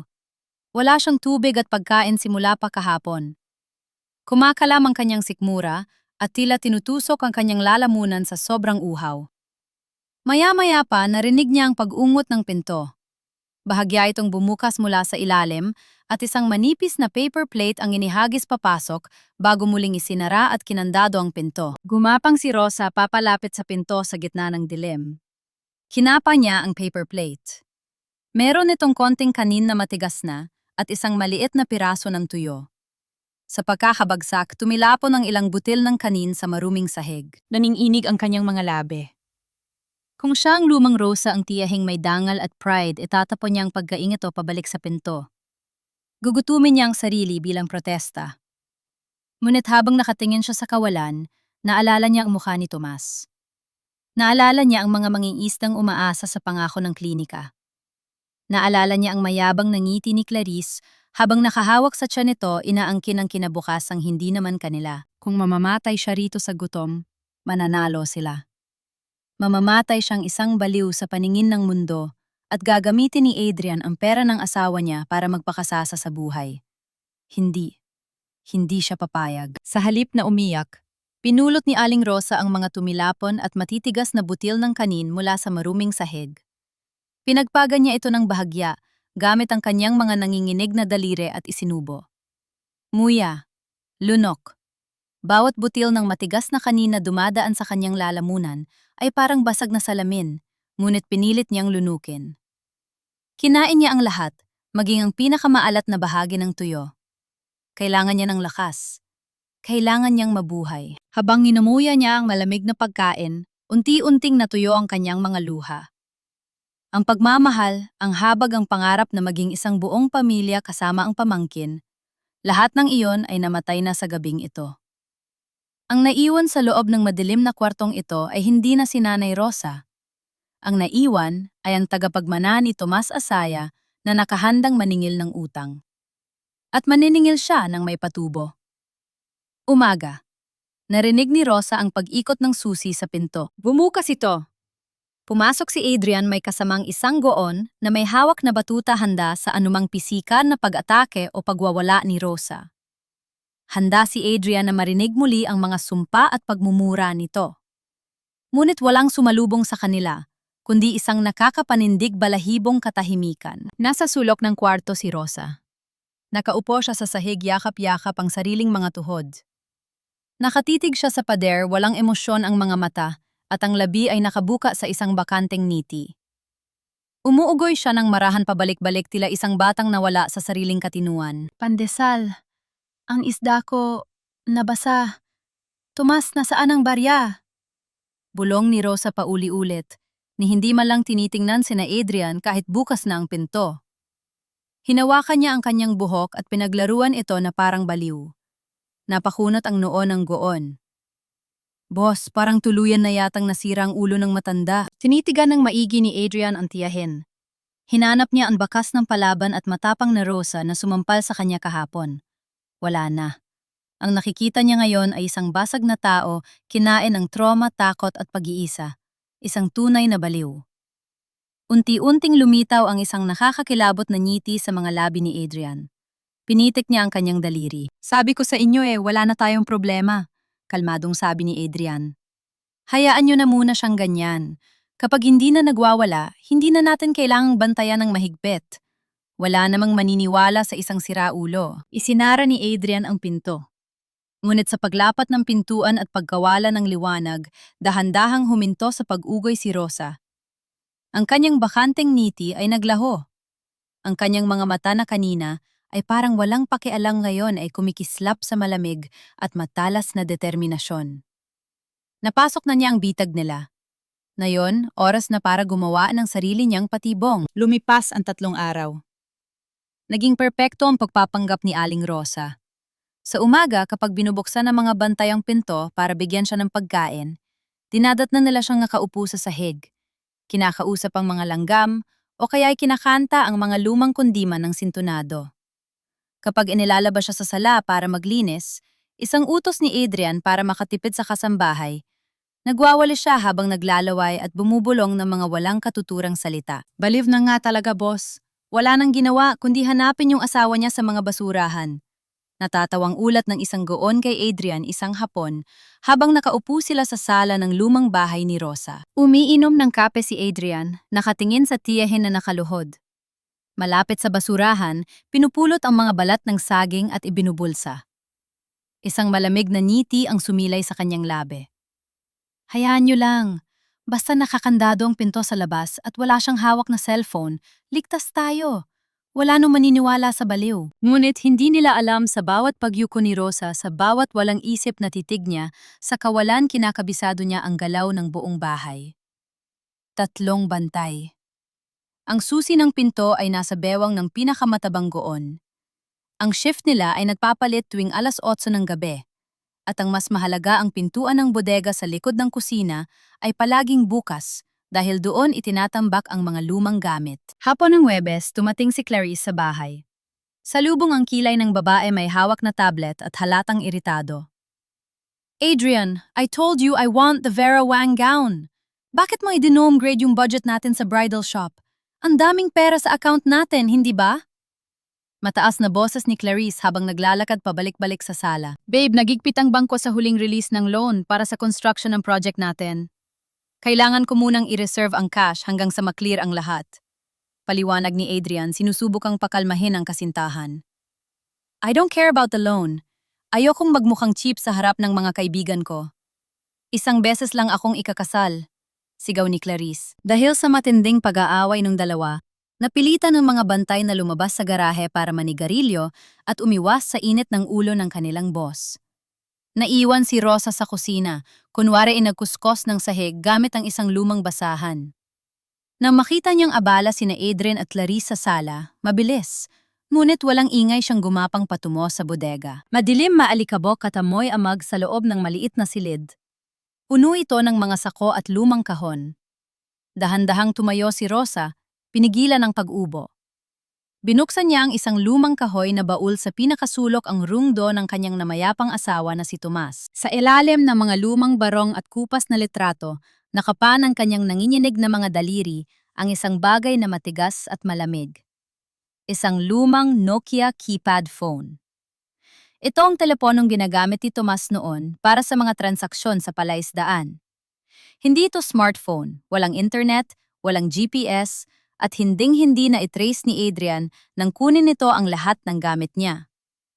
Ang problema, patay ang baterya nito ng mahigit 2 taon. Bumilis ang tibok ng puso ni Rosa nang marinig ang paparating na mga yabag ni Adrian patungo sa kusina. Mabilis niyang itinago ang telepono at ang isang lumang charger sa loob ng kanyang bra, saka bumalik sa pagluhod sa sahig, kinukuskos ang mansa habang nakanghanga at naglalaway. Linisan mo ng maayos yan, matanda. Puro kaamoy basura. Ines na sigaw ni Adrian bago bumalik sa sala para sundan si Clarice. Pagsapapit ng madaling araw nang tulog na ang lahat at tanging ang malakas na hilik ng bantay sa labas, ang naririnig kumilos si Rosa. Gumapang siya sa pinakamadilim na bahagi ng kanyang kwarto sa likod ng lumang aparador kung saan may isang sirang wall socket na hindi napansin ng mga tauhan ni Adrian. Nanginginig ang kanyang mga kamay habang isinasaksak ang lumang charger. Umilaw ang screen ng Nokia. Buhay pa. Halos mapayak si Rosa nang makita ang maliit na kulay berdeng ilaw. Hinintay niyang magkarga ng kaunting baterya ang telepono. Bawat segundo ay parang oras. Bawat tunog ng kuliglig sa labas ay tila yabag ng kamatayan. Kung mahuhuli siya ni Adrian, baka tuluyan na siyang patayin nito at palabasing nagpakamatay ang isang baliw. Nang mag-on ang teleponyo, agad siyang pumunta sa messages. Wala siyang contact list dahil iba ang SIM card, ngunit may isang numero siyang kabisadong-kabisado bukod sa numero ni Adrian. Ito ang numero ni Attorney Ben, ang matalik na kaibigan at abogado ni Tomas na gumawa ng kanilang mga lihim na dokumento. Sa dilim, mabilis na pumindot ang mga magaspang niyang daliri sa keypad. Attorney Ben, ako ito Rosa. Tulong. Adrian kinuha lahat. Fake medical certificate. Nakakulong ako sa bahay. Kailangan ko ang plano ni Tomas. Rosa. Pinindot niya ang send. Lumabas ang sending. Napapikit siya nagdarasa sa lahat ng santo na umabot ang mensahe bago mamatay ang telepono o mawalan ng signal. Ilang sandali pa lumabas ang message sent. Agad niyang binunot ang charger, pinatay ang cellphone at ibinalot ito sa isang plastic, saka itinago sa loob ng siwang ng pader sa ilalim ng kama. Humiga siya sa malamig na sahig. Sa unang pagkakataon mula nang ikulong siya, nakatulog siya ng may kapayapaan sa puso. Naihagis na niya ang unang bato. Kinabukasan maagang, nagising si Adrian dahil may meeting siya sa bangko para sa kasal. Habang umiinom siya ng kape at inuutusan ng bantay na painumin ng gamot sa baliwang tiyahin, biglang may kumatok ng malakas at dagsa sa pintuan ng bahay. Sino yan ang istorbo ng ganito kaaga? Inis na utos ni Adrian sa goon. Tingnan mo nga! Pagbukas ng pinto, isang matangkad na lalaking may puting buhok, nakasuot ng formal na suit, at may hawak na leather briefcase ang nakatayo sa labas. Napalunok ang goon at napaurong. Lumabas si Adrian mula sa kusina, at nang makita kung sinong bisita, nawala ang kulay sa kanyang muka. Magandang umaga, Adrian! Kalmado at formal na bati ni Attorney Ben ang matang kasing talim ng agila. Nabalitaan kong lumalala raw ang sakit ng asawa ng matalik kong kaibigan. Bilang dating legal representative ng pamilya Asaya, nandito ako para bisitahin siya. Naniga si Adrian sa kanyang kinatatayuan. Wala sa plano niya ang pagdating ng isang abogado. At lalong wala sa plano niya na hindi lang abogado ang kaharap niya dahil mula sa likuran ni Attorney Ben, humakbang pasulong ang 2 pulis na nag-iinspeksyon sa paligid ng bahay. Ang perpektong kulungan niya ay unti-unti nang nagkakaroon ng lamat. Hindi niyo po pwedeng pilitin ang pasyente, attorney. Legal guardian niya ako at nasa akin ang medical certificate na nagpapatunay na delikado ang lagay niya. Matigas na sabi ni Adrian. Nakatayo siya sa humahadlang sa pintuan, pinagpapawisan ng pilit itinatago ang kaba sa harap ng matikas na abogado at ng 2 pulis na kasama nito. Ngumiti ng tipid si Attorney Ben, ngunit ang kanyang mga mata ay walang bakas ng pagbibiro. Visitation rights, Adrian. Bilang dating legal counsel ni Mang Tomas at ni Aling Rosa, may karapatan akong kumustahin ang kalagayan niya. 10 minuto. O gusto mong ang mga pulis na mismo ang magbukas ng pintong yan sa bisa ng isang search warrant para sa illegal detention? Napalunok si Adrian. Alam niyang kapag nagpumilit pa siya, mas maghihinala ang mga pulis. Peke man ang medical certificate niya, dadaan pa sa butas ng karayom bago ito mapatunayan. Ngunit ayaw na niyang gumawa ng ingay na makakaabot sa pamilya ni Clarice. 10 minuto, naiinis na sagot ni Adrian. Kinuha niya ang susi at binuksan ang padlock. Pero bubuksan lang natin ang pinto. Hindi kayo pwedeng pumasok ng tuluyan. Baka saktan niya kayo. Bumukas ang pinto. Bumulaga sa kanila ang masangsang na amoy ng kulob na kwarto. Sa isang sulok, nakaupo si Rosa sa sahig. Magulo ang kanyang buhok, marumi ang muka at pinagpupunit niya ang isang lumang diaryo habang bumubulong. Tomas! Yung isda, Tomas! Nasaan ang barya? Lumingalinga si Rosa, hindi man lang tiningnan ng mga bisita. Kumuha siya ng isang pirasong dyaryo at sinubong parang pagkain bago niya ito idinura. Napatakip ng ilong si Adrian habang pasimpleng numisi. Nakikita niya na attorney wala na siyang sakatinuan. Kinakausap niya ang patay. Pinapakain ng sarili ng basura. Tinitigan ni Attorney Ben si Rosa nang may labis na awa. Humarap siya kay Adrian. Nakakaawa. Gusto ko sana siyang kausapin ng sarilinan kahit 5 minuto lang, Adrian. Magpapaalam lang ako ng formal sa lumang kaibigan. Nag-alangan si Adrian ngunit dahil nandyan ang mga pulis sa likuran, tumanggo siya. 5 minuto, dito lang ako sa labas ng kwarto. Pumasok si Attorney Ben sa madilim na kwarto. Sumandal si Adrian sa hamba ng pinto nanonood. Patuloy sa pag-arte si Rosa kinakausap ang pader at tumatawa ng mag-isa. Ilang sandali pa tumunog ang cellphone ni Adrian. Ang caller ID ay si Clarice. Inirapan niya ang eksena sa loob at lumayo ng ilang hakbang papunta sa sala para sagutin ang tawag dahil maingay ang baliw na tiyahin. Wala na siya, mabilis na bulong ni Attorney Ben. Sa isang iglap, tumigil ang pagtawa ni Rosa. Ang baliw at inosenteng tingin ay biglang naglaho na palitan ng pambihirang talas at linaw. Iniluwa niya ang huling piraso ng dyaryo at dahan-dahang tumingin sa abogado. Ben, nanginginig na bulong ni Rosa, pilit pinipigilan ng pag-iyak. Kinuha niya lahat. Ang 80 milyon. Ang pondo para sa klinika ni Tomas. Agad na lumuhod si Ben para pumantay sa kanya. Hinawakan niya ang magaspang na kamay ng matanda. Natanggap ko ang text mo, Rosa. Gustuhin ko mang kaladkarin ka palabas dito ngayon din, hindi natin pwedeng gawin. Legal guardian mo siya sa papel at may hawak siyang psychiatric record mo. Kapag inilabas kita ng walang pruweba na peke ang sakit mo, ipapaaresto niya ako sa kidnapping at tuluyan ka na niyan ipapasok sa mental hospital. Tumulo ang luha sa mga mata ni Rosa. Paano na ang pangarap ni Tomas? Ninakaw na niya ang lahat, Ben. Ginagamit niya sa negosyo niya. Ngumiti ng malungkot, ngunit may halong pag-asa si Attorney Ben. Pera lang ang nakuha niya, Rosa. Hindi ang pinakamalaking sikreto ni Tomas. Kumunot ang noo ni Rosa. Sikreto. Umiling si Ben. Oo, 80 milyon ang inilipat niya. Pero nasaan inilipat ang pera sa kumpanya niya para ipatayo ang isang subdivision at luxury project? Tama ang hindi alam ng pamangkin mo ang malawak na lupang kinatatayuan ng proyekto niyang yon ay hindi sa kanya. Pero ibinenta nga namin yon sa kanya ng mura bago mamatay si Tomas. Hindi, Rosa, putol ni Ben, mas inilapit ang mukha. Hindi yon simpleng deed of sale. Bago mamatay si Tomas, inutusan niya akong gumawa ng isang irrevocable trust, isang espesyal na batas na nagpoprotekta sa lupa. Oo, nakapangalan kay Adrian ang karapatang gamitin ang lupa bilang secondary beneficiary para makapagnegosyo siya at makatulong sa'yo. Nanlaki ang mga mata ni Rosa nakikinig sa bawat salita. Pero, patuloy ni Ben, may isang napakahigpit na kondisyon si Tomas sa kontrata na hindi binasa ng maayos na mapagmataas mong pamangkin. Ang clawback clause. Kapag napatunayan na si Adrian ay gumawa ng pandaraya, pagnanakaw o pananakit sa primary beneficiary at ikaw yon, Rosa, automatikong babawiin ng trust ang lupa. Napahawak si Rosa sa kanyang dibdib. At alam mo ba kung ano ang ibig sabihin niyan sa ilalim ng batas?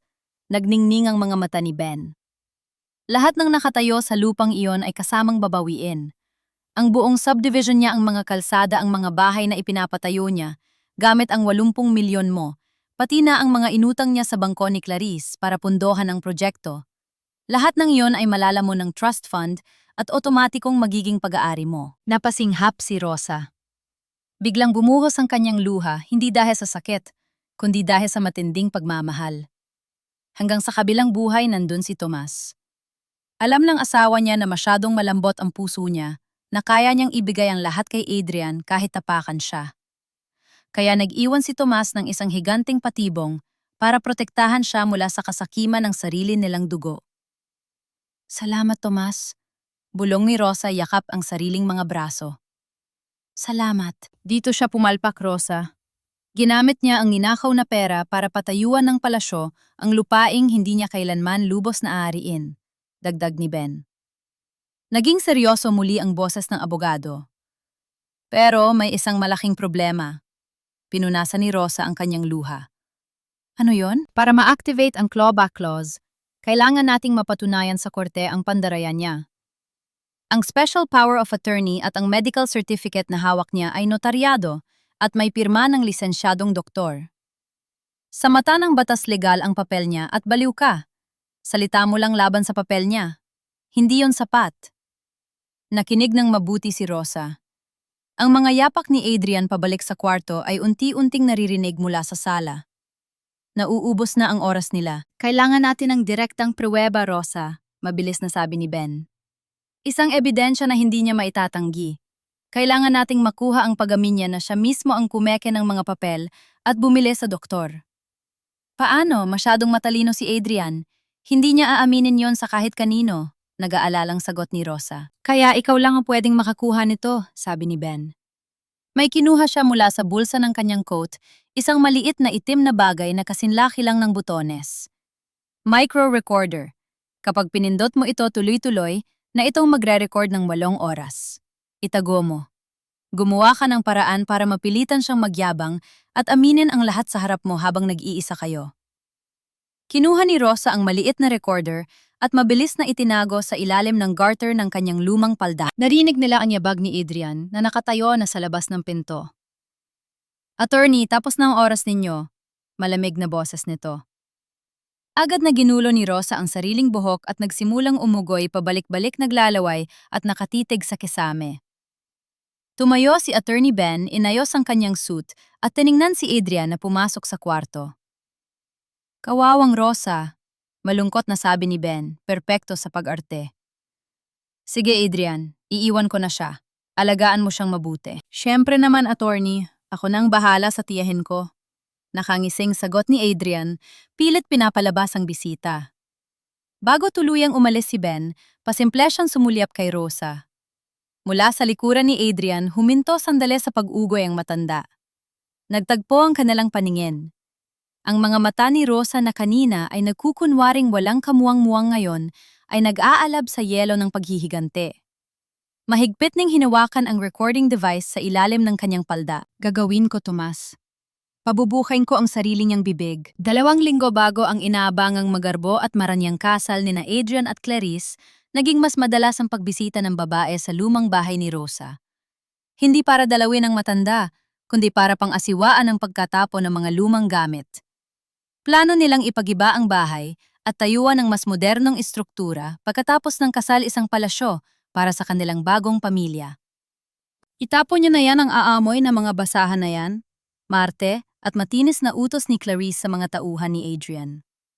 Nakaupo siya sa gitna ng sala umiinom ng mamahaling juice habang nakatingin sa nagkakagulong mga goons. Sa isang gilid ng sala, nakaupo sa sahig si Rosa. Magulo ang buhok, naglalaro ng mga piraso ng sinulid. Kunwari wala siyang pakialam sa mga nangyayari. Pero sa totoo lang, nagdurugo ang puso niya habang nakikitang walang awang inilalabas ang mga gamit na pinag-ipunan at iningatan nila ni Tomas. Ma'am Clarice, may nakuha po kaming lumang baul sa bodega. Mukhang mabigat, sabi ng isang bantay, habang inilalapag ang isang makapal at inukit na kahoy na ruweng sa harap ni Clarice. Buksan niyo! Baka may mapakinabangan pa bago natin sunugin ang mga basura ng matandang yan. Utos ni Clarice, nakataas ang kilay. Pinuksan ng tauhan ang baul. Puno ito ng mga lumang damit, mga album ng litrato. At sa pinakailalim isang maliit na kahon na binalot sa tilang pelus. Agad itong kinuha ni Clarice. Pagbukas niya ng kahon kuminang sa ilalim ng ilaw, ang isang gintong singsing na may malaking batong esmeralda. Ang singsing na pamanapa ng lola ni Tomas, ang kaisa-isang alahas na ipinagmamalaki ng pamilya Asaya. Oh my God! Bulalas ni Clarice na lalaki ang mga mata sa pagkamangha. Hindi ko akalaing may ganito pala ang mga patay gutom.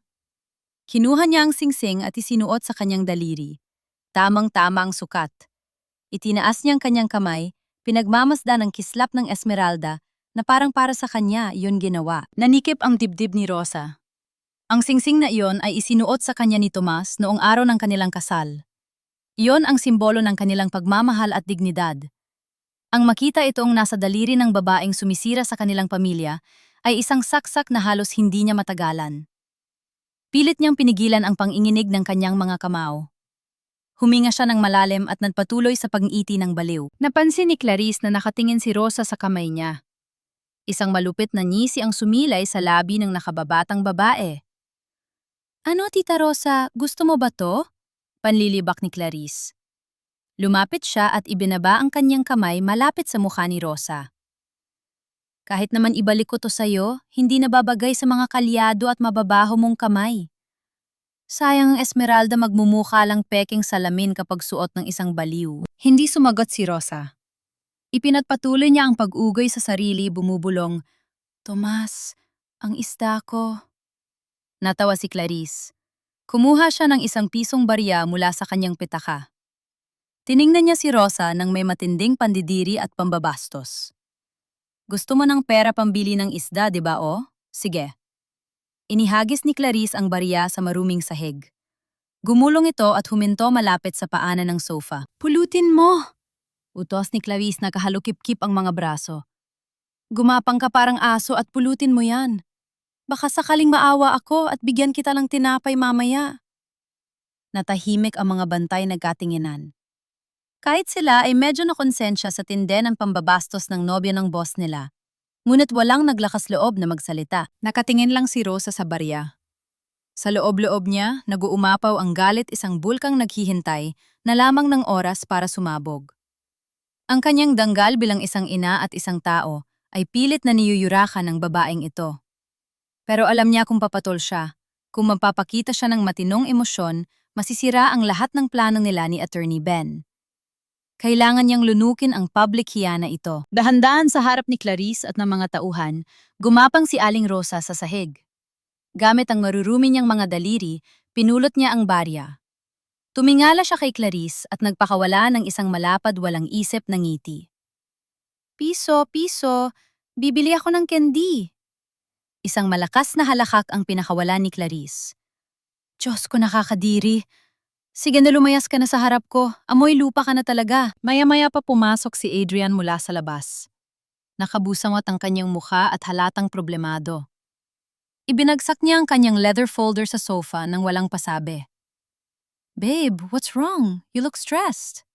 Tanong ni Clarice, agad na nilapitan ng kasintahan habang kumikinang pa rin ang singsing sa kanyang daliri. Yung bangko mo? Inis na sagot ni Adrian, napasabunot sa sariling buhok. Yung legal department nyo biglang nag-inarte. Hindi raw nila ire-release yung huling tranche ng loan natin para sa phase 2 ng subdivision kapag walang voluntary confirmation form na pirmado ng primary beneficiary. Gusto nilang siguruhin na hindi pinilit ang tiyahin ko. What? Bakit na yun pa nila hinihingi yan? Wala bang magagawa yung special power of attorney mo? Reklamo ni Clarice, biglang nawala ang ngiti. Hindi raw sapat. Masyadong malaki yung hinihingi nating pera at may edad na si nanay. Peste talaga. Bumuntong hininga si Adrian.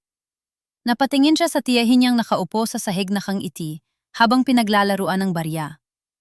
Naglakad si Adrian palapit kay Rosa. Pinagmasdan niya ang kaawa-awang kalagayan nito. Sa halip na makonsensya sa pandulokong ginagawa niya, isang madilim at masamang plano ang nabuo sa isip ng binata. Adrian, paano na yan? Baka madelay ang bayad natin sa mga supplier bago ang kasal. Nag-aalalang sabi ni Clarice, humawak sa braso ni Adrian. Tumingin si Adrian kay Clarice. Ang mga mata ay puno ng pagiging tuso at kawalang awa. Huwag kang mag-alala, babe. Baliw na ang matandang to. Walang alam sa nangyayari sa paligid niya. Bumaling muli si Adrian kay Rosa. Ang boses ay malamig at puno ng kasamaan. Bukas ng gabi, dadalhin ko rito ang mga papel. Isasara ko ang mga kamera natin para walang record.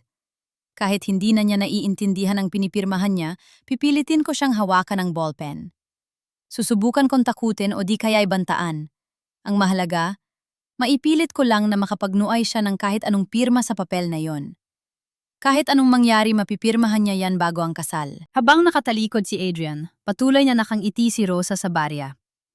Ngunit ang kanyang mga mata na nakatutok sa sahig ay kumislap ng matalas sa gitna ng dilim. Ito na ang hinihintay niya.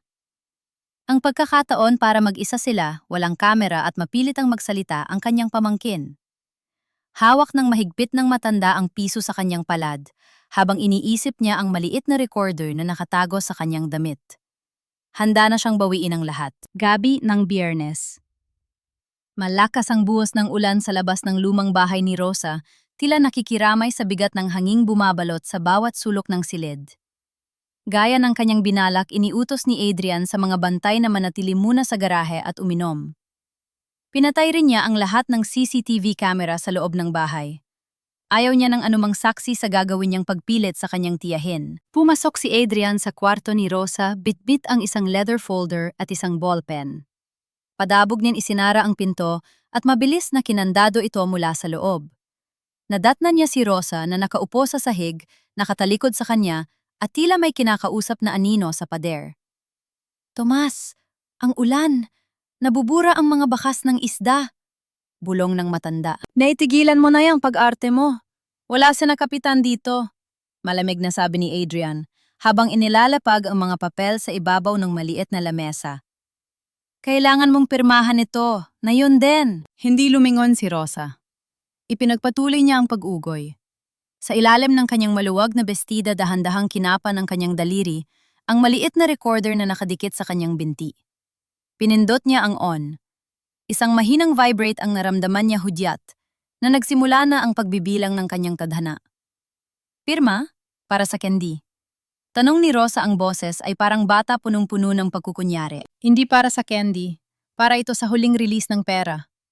Sigaw ni Adrian, nawawalan na ng pasensya. Hinila niya si Rosa sa braso at marahas na pinaupo sa silya sa tapat ng mesa. "Heto ang ballpen. Pirmahan mo itong voluntary confirmation.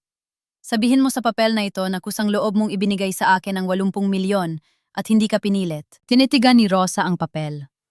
Pagkatapos ay dahan-dahan niyang inangat ang kanyang paningin kay Adrian. Sa pagkakataong ito, hindi na bakante ang kanyang mga mata. May talas na bumalik sa kanyang tingin, isang lucid interval na sadyang idinisenyo para pilitin si Adrian na magsalita. "Bakit, Adrian?" Mahina at matino niyang tanong. "Bakit mo kailangang magnakaw? Bakit mo kailangang lukuhin ang tiyahin at kalaki sayo?" Natigilan si Adrian. Nagulat siya sa biglang pagbabalik ng wisyon ni Rosa, ngunit sa halip na matakot, mas lalaw nadalab ang kanyang kayabangan. Akala niya ay tuluyan na niyang nasira ang dignidad ng matanda, kaya wala na siyang dapat ikatakot kahit magtapat siya. "Bakit?" Tumawa ng mapait si Adrian. "Dahil pagod na akong mag-amoy isdanay. Pagod na akong maging pamangkin ng isang hamak na tinderang walang alam kundi magbilang ng barya sa palengke. Deserve ko ang higit pa sa buhay na ibinigay mo. Kaya nung nakita ko ang 80 milyon sa account ni Tito Tomas, alam kong para sa akin talaga yon. Sayang lang kung itatapon nyo sa mga manginggisdang hindi naman marunong magpasalamat." "Pinagkakiwalaan kita, Adrian." Nanginginig ang boses ni Rosa. Totoong luha na ang umaagos sa kanyang pisingi. Umiiyak siya para sa bata noon na tinuruan niyang maglakad, na ngayon ay isang halimaw na sa harap niya. "Pumirma ako sa mga papel nung hilingin mo. Akala ko tax ng sapka at ang tanga mo para maniwala." Halahak ni Adrian puno ng palilibak. Madali lang namang pekiin ang special power of attorney na yon. Isang pirma mo lang sa huling pahina, tapos pinalitan ko ang mga unang pahina ng dokumento. Isang tawag lang kay Clarice sa loob ng bangko, na clear na agad ang transfer. Perpektong plano, di ba? "At ang medical certificate, ang sabi ng doktor, baliw ako." Bulong ni Rosa. Si Dr. Valdez." Numiti si Adrian na matagumpay. 5 milyong piso lang ang katumbas ng pirma niya para ideklara kang may demensya. Pera-pera lang yan, Nay. Sa mundo ng mga mayayaman, ang katotohanan ay nabibili. At dahil baliw ka na sa papel, kahit anong isigaw mo sa labas, basura lang ang turing ng mga tao sa salita mo. Sino ba ang maniniwala sa isang tinderang siraulo laban sa isang matagumpay na inhenyero? Maring napapikit si Rosa. "Nakuha ko na." Nasa loob na ng recorder ang pag-amin ng pinasipikadong SPA, ang panunuhol sa doktor at ang pag-amin sa pagnanakaw. "Pirmahan mo na to." Marahas na hinawakan ni Adrian ang kamay ni Rosa at pilit na ipinapahawak ang ballpen. "Huwag mo na akong piliting saktan ka, Panay. Pirma lang, tapos pababayaan na kita rito hanggang mabulok ka." Humahagulgol si Rosa, ang kanyang balikat ay nayayanig sa matinding emosyon. Sana pinabayaan na lang kita sa kalsada nung bata ka pa. Pero hindi mo ginawa dahil mahina ka, Nay. At ang mga mahihina laging tinatabunan ng mga malalakas na katulad ko. sabi ni Adrian habang idinidiin ang kamay ni Rosa sa papel. Sa gitna ng pag-iyak nanginginig na iginuhit ni Rosa ang kanyang pirma sa ibaba ng dokumento. Isang pirma na mukhang gawa ng isang taong nawawala sa sarili, sakto sa imaheng gusto ni Adrian. Ayan, good job Nanay Rosa! Tuwang-tuwa na kinuha ni Adrian ang papel at iniihip-ihip ang tinta. Ngayon, wala na makakapigil sa amin ni Clarice. Magiging pinakamayaman kaming pamilya sa Iloilo, habang ikaw, mananatili ka rito kinakausap ang mga anino mo. Mabilis na lumabas si Adrian sa kwarto ni, hindi man lang lumingon. Narinig ni Rosa ang muling pag-lock ng kadena mula sa labas. Naiwan ang matanda sa katahimikan ng gabi, ang tanging tunog na lang ay ang malakas na patak ng ulan sa bubong. Dahan-dahang tumigil ang kanyang paghagulgol. Pinunasan niya ang kanyang mga luha gamit ang likod ng kanyang kamay. Ang paghihirap sa kanyang mukha ay biglang naglaho na palitan ng isang malamig at matalas na determinasyon. Dahan-dahan niyang inilabas ang micro-recorder mula sa ilalim ng kanyang bestida. Pinindot niya ang stop. Tiningnan niya ang pinto kung saan kakalabas lang ng kanyang pamangkin. Nagkakamali ka, Adrian, bulong ni Rosa. Sa dilimang boses ay kasing talim ng kutsilong ginagamit niya sa paglilinis ng isda. Ang matandang tinderang minaliit mo, siya ang huling makikita mo bago bumagsak ang mundo mo. Hawak ang ebidensya, alam ni Rosa na hindi na lang siya biktima. Nayon siya na ang may hawak ng hatol. Madaling araw pa lang ay nabulabog na ang katahimikan ng kwarto ni Rosa. Malakas na bumukas ang pinto at pumasok si Adrian bihis na bihis at tila nagmamadali. Sa labas ng bahay, naririnig ang ugong ng isang van na naghihintay. Bangon, Nay! May bagong titirahan ka! Malamig na utos ni Adrian. Masyado kang maingay dito sa palengke. Dun sa Laguna tahimik. Mas maganda ang pasilidad para sa mga may sakit sa isip na katulad mo. Alam ni Rosa ang ibig sabihin nito. Gusto siyang ilayo ni Adrian bago ang kasal para walang anumang aberya. Ang pasilidad na sinasabi nito ay tiyak na isang abandonadong nursing home o tago na institusyong babayaran nito para itago siya habang buhay. Habang hinihila siya ng dalawang goons, patayo mabilis na kinapa ni Rosa ang maliit na recorder sa kanyang palda. Ibininalot niya ito sa isang maliit na plastic na kinuha niya mula sa basura kagabi. Mahigpit niya itong itinago sa loob ng kanyang palad, idinikit sa pagitan ng kanyang mga daliri. Tomas! Ang isda! Huwag niyong kunin ang isda ko! Sigaw ni Rosa nagpupumiglas ng sadyang lampas-lampasan para magmukhang nagwawala. Ipasok na yan sa van ngayon din, sigaw ni Adrian halatang nawawalan na ng pasensya. Kinaladkad si Rosa palabas ng bahay. Habang isinasakay sa van, nakita niya ang pagkakataon. Ang daan patungo sa highway ay dadaan sa gilid ng palengke ang lugar kung saan siya nagtinda ng mahigit 2 dekada. Dahil maaga pa nagsisilaan na ang mga truck ng isda at gulay, kaya barado ang kalsada. Buisit, bakit traffic? Mura ni Adrian habang nakatingin sa relo. Nang huminto ang van sa gitna ng siksikang mga vendor at mamimili biglang kumilos si Rosa. Gamit ang buong lakas ng kanyang katawan, binangga niya ang bantay sa tabi niya at mabilis na binuksan ang sliding door ng van. Saklolo, magnanakaw ang isda ko, sigaw ni Rosa habang tumatalon palabas ng sasakyan. Nay, bumalik ka rito, sigaw ni Adrian nagpapanik. Habulin niyo, baliw yan, baka makasakit. Tumakbo si Rosa patungo sa pinakamasikip na bahagi ng palengke. Alam niya ang bawat pasikot-sikot dito. Sa likod niya, naririnig niya ang mga yapak na mga goons na nagtutulakan sa mga tao. Nakita niya si Aling Nena, ang matalik niyang kaibigan, na abala sa pag-aayos ng kanyang mga tinitindang bangus. Ito na ang huling pagkakataon. Nena, ang dumi ng isda mo! Sigaw ni Rosa sadyang binangga ang lamesa ni Nena. Sa gitna ng kaguluhan habang nagkakagulo ang mga tao at pilit siyang hinahawakan ng mga goons, mabilis na idinikit ni Rosa ang kanyang kamao sa ro ng isda ni Nena. Doon dahan-dahan niyang binitawan ang maliit na plastic na naglalaman ng recorder. Nahulog ito sa ilalim ng mga yelo at sariwang isda. Nagkatinginan silang dalawa. Sa isang segundo, nakita ni Rosa ang pagkabigla sa mata ni Nena. Ngunit agad itong napalitan ng pag-unawa nang makita ang desperasyon sa mata ng kaibigan.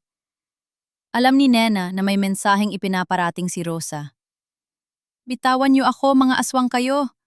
Sigaw ni Rosa habang tuluyan na siyang nahuli ng dalawang malalaking lalaki. Marahas siyang binuhat pabalik sa van. Dumating si Adrian hingal na hingal at pulang-pula ang mukha sa galit. Pasensya na po mga suki. Pasensya na nagwawala lang po ang tiyahin ko.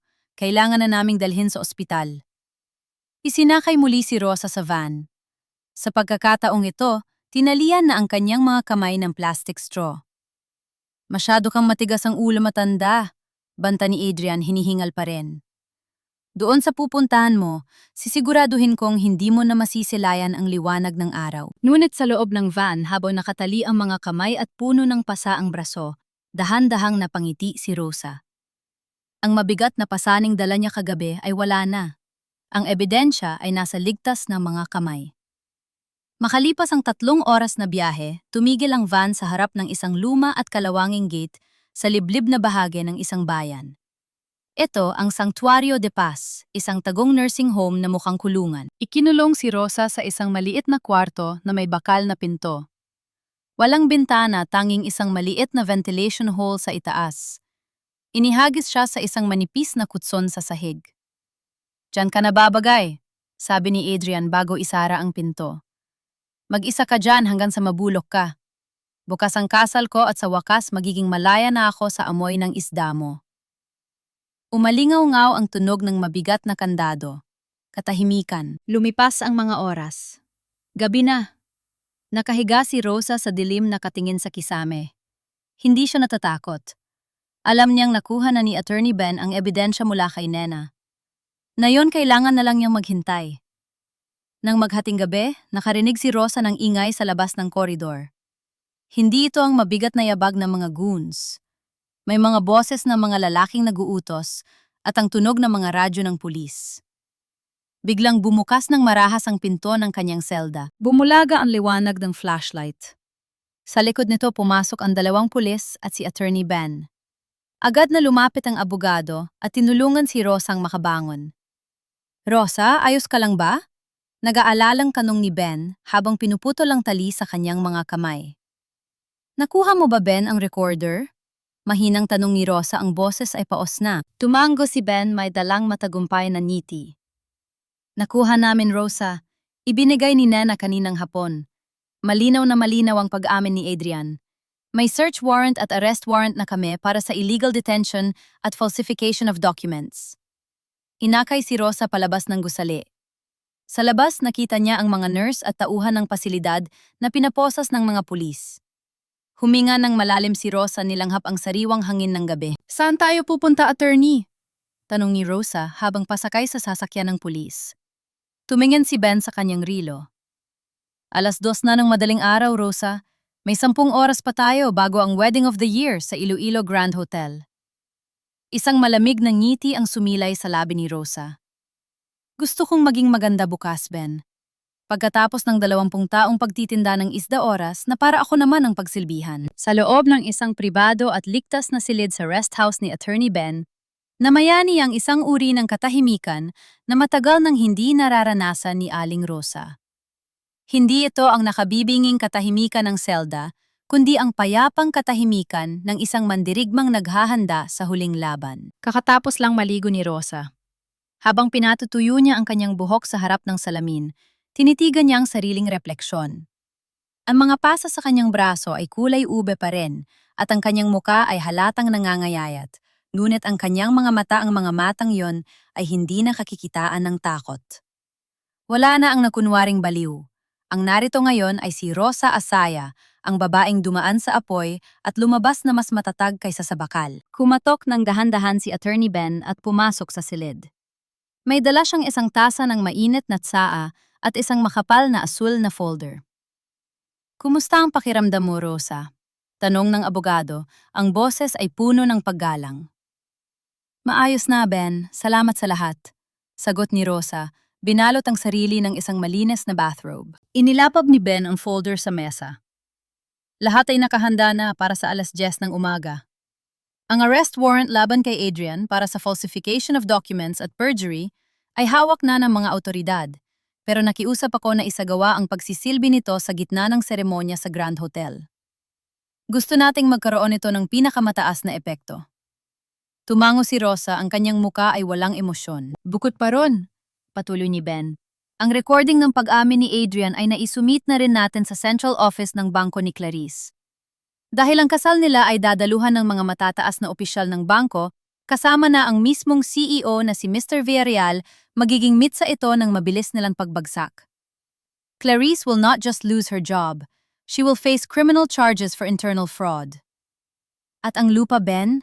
Ang klinika ni Tomas? Tanong ni Rosa, ito ang pinaka-importante sa kanya. Iyon ang pinakamaganda rito, Rosa. Numiti si Ben ng matagumpay. Dahil ang ebidensya ng pandaraya ni Adrian ay naging matibay, ang clawback clause ng irrevocable trust ay otomatiko na activate. Sa oras na mapatunayan ang pagnanakaw niya sa pondo, lahat ng assets ng Adrian Realty, kabilang ang subdivision na ginagawa niya sa lupa ni Tomas, ay magiging pag-aari mo na. Siya ang nagpagod. Siya ang nagpautang sa bangko gamit ang pangalan niya. Pero ikaw ang mag-aari ng lahat. Isang malalim na hininga ang pinakawala ni Rosa. Sa wakas, ang hustisya ay hindi na lang isang pangarap. Rosa, may iniwan pala si Tomas sa akin bago siya pumanaw, sabi ni Ben. Inabot niya ang isang malaka at eleganteng itim na kahon.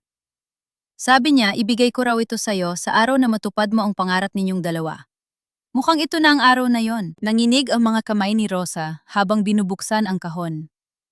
Sa loob nito ay isang marangyang terno na gawa sa pinong pinya lumban kulay gatas at may masalimuot na burda ng mga bulaklak. Kasama rin nito ang isang manipis na kwintas na may pendant na krus, isang simpleng alahas na matagal nang ibinenta ni Tomas para lang may pang-umpisa sila sa palaisdaan noon. Ngunit lihim pala nitong binili muli bago mamatay. Napahagulgol si Rosa habang yakap ang terno. Naalala niya ang lahat ng sakripisyo nila ni Tomas.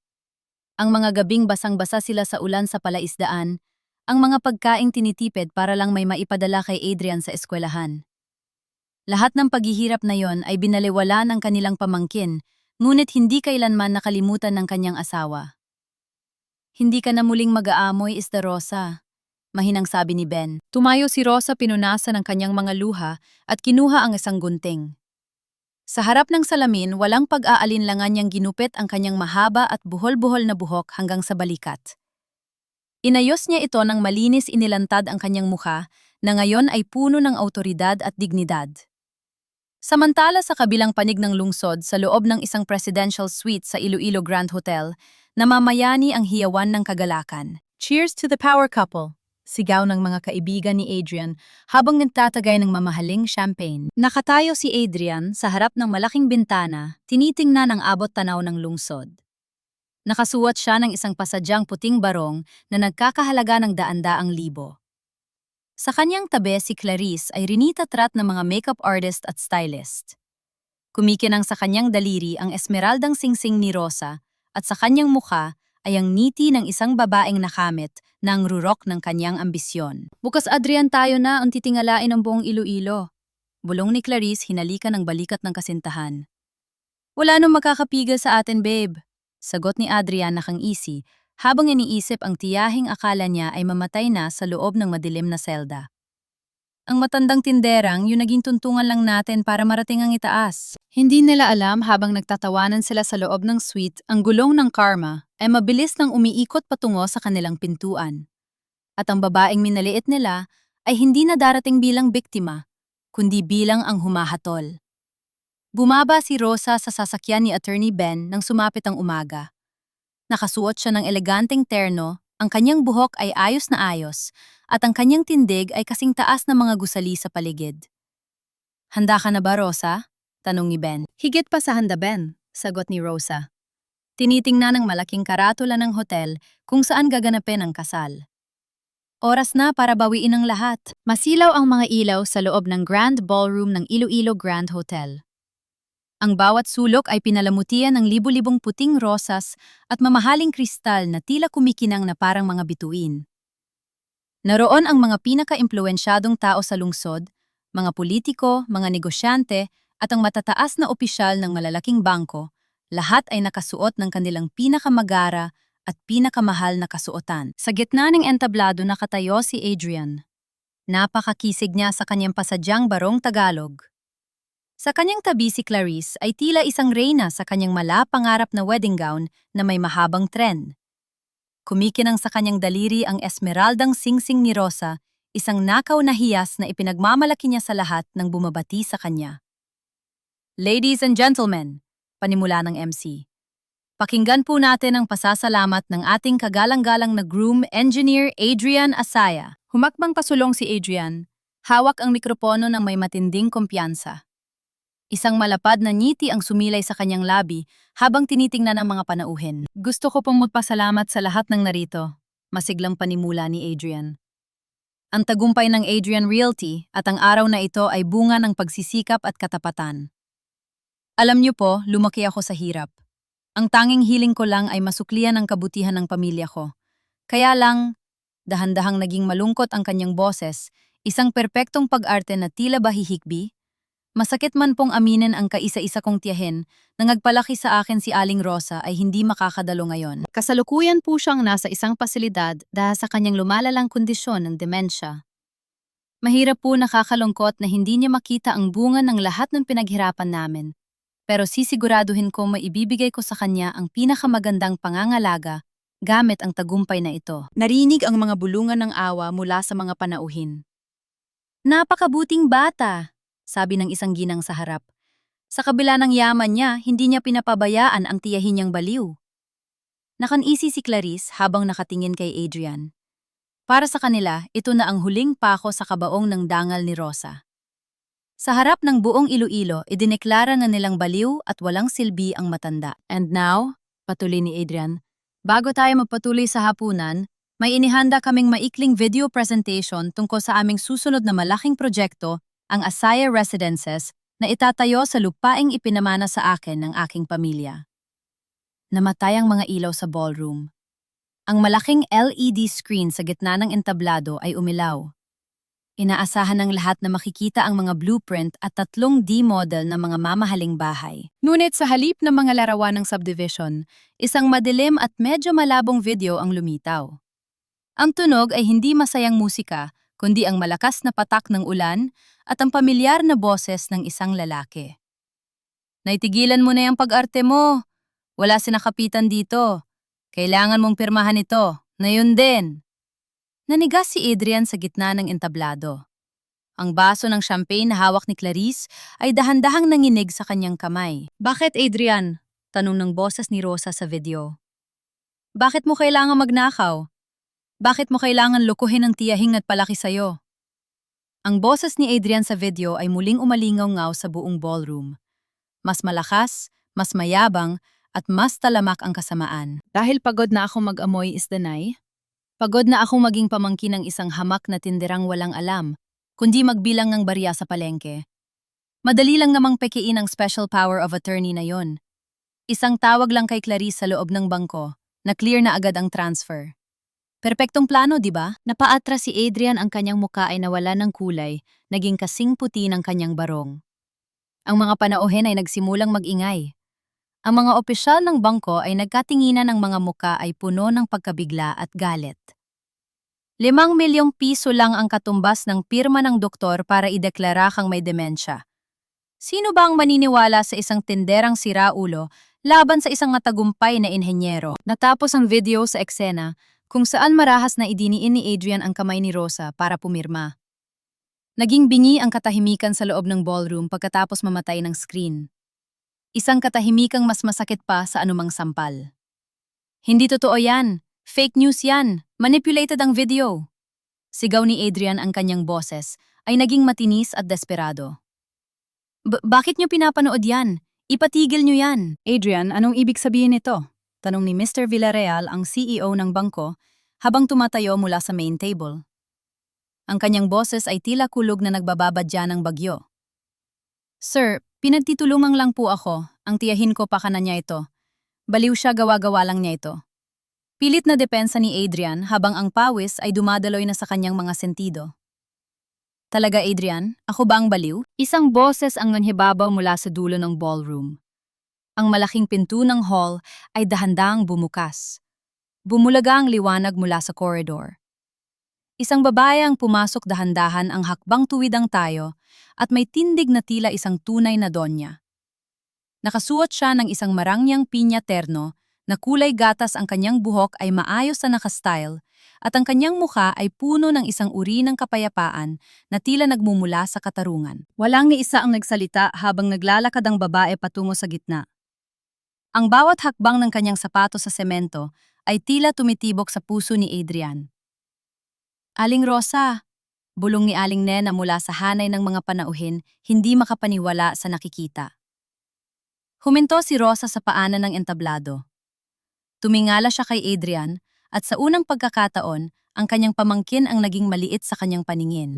Tita Rosa, nautal na sabi ni Clarice habang sinusubok ang itago ang kanyang kamay na may singsing sa likod ng kanyang gown. Paanong nanduan ka sa... Paanong nakalabas ka? Nakalabas ako dahil ang katotohanan ay hindi kayang ikulong sa anumang selda, Clarice. Malamig na sabi ni Rosa. Inilibot niya ang kanyang tingin sa mga panauhin. Magandang tanghali sa inyong lahat. Ako po si Rosa Asaya. Ang babaeng tinawag na baliw ang tinderang sinabing lulan at ang tiyahing ninakawan ng sariling dugo at laman.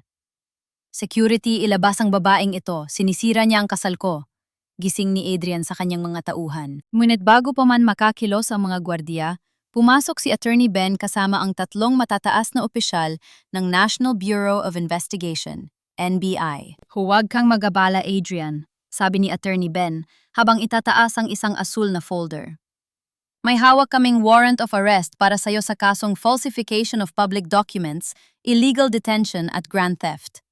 At para sayo, Clarice, ang Board of Directors ng bangko ay nag-issue na ng agaran suspension at criminal complaint para sa bank fraud at conspiracy. Hindi niyo pwedeng gawin ito sa akin?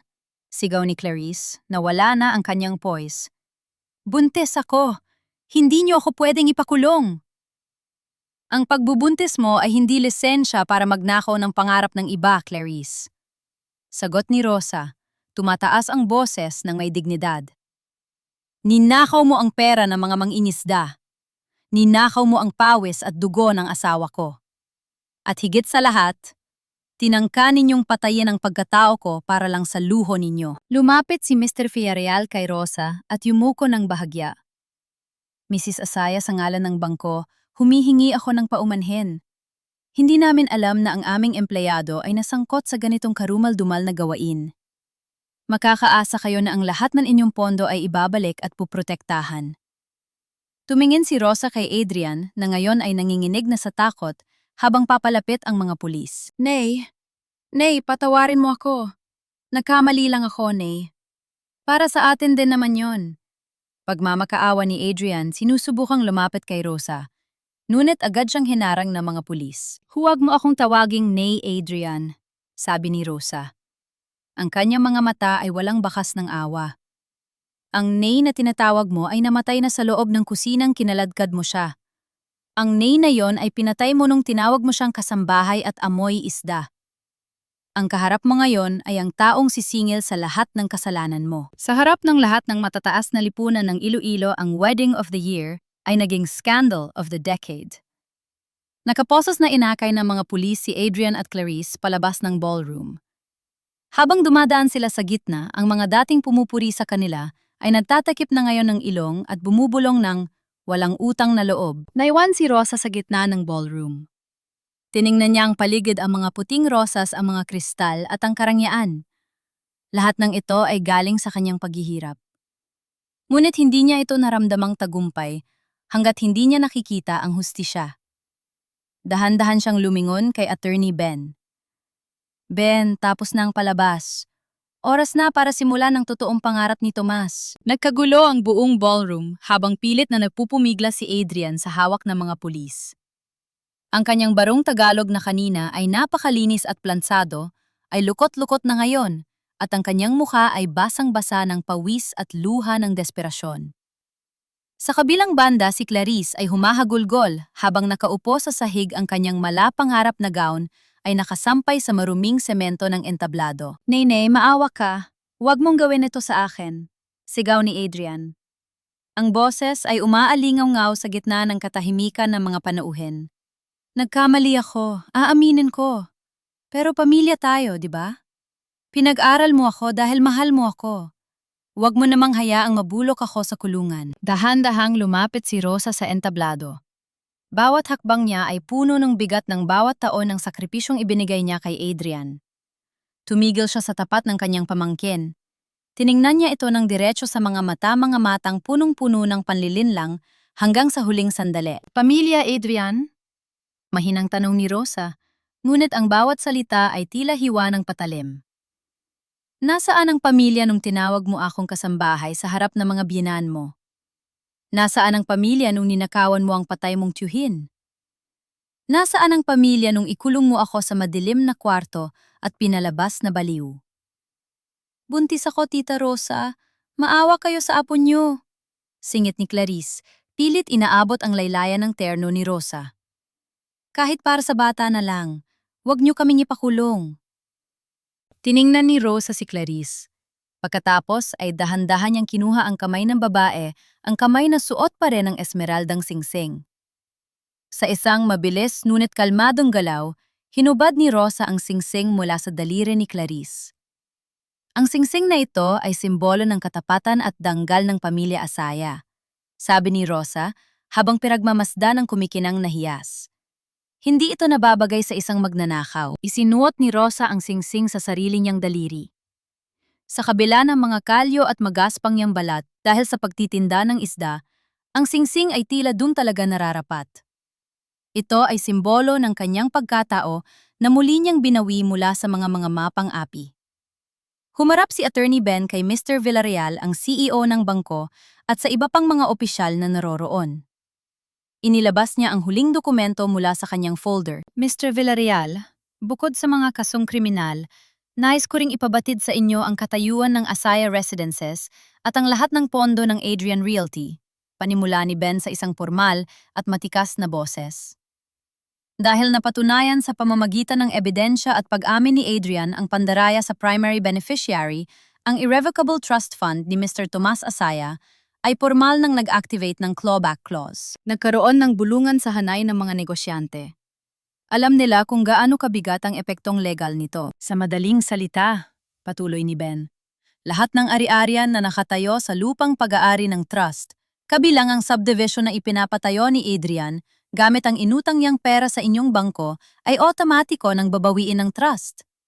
Ang lahat ng assets, equipment at maging ang mga personal na ari-arian ni Adrian na nakuha gamit ang nakaw na pondo ay pag-aari na ngayon ni Mrs. Rosa Asaya.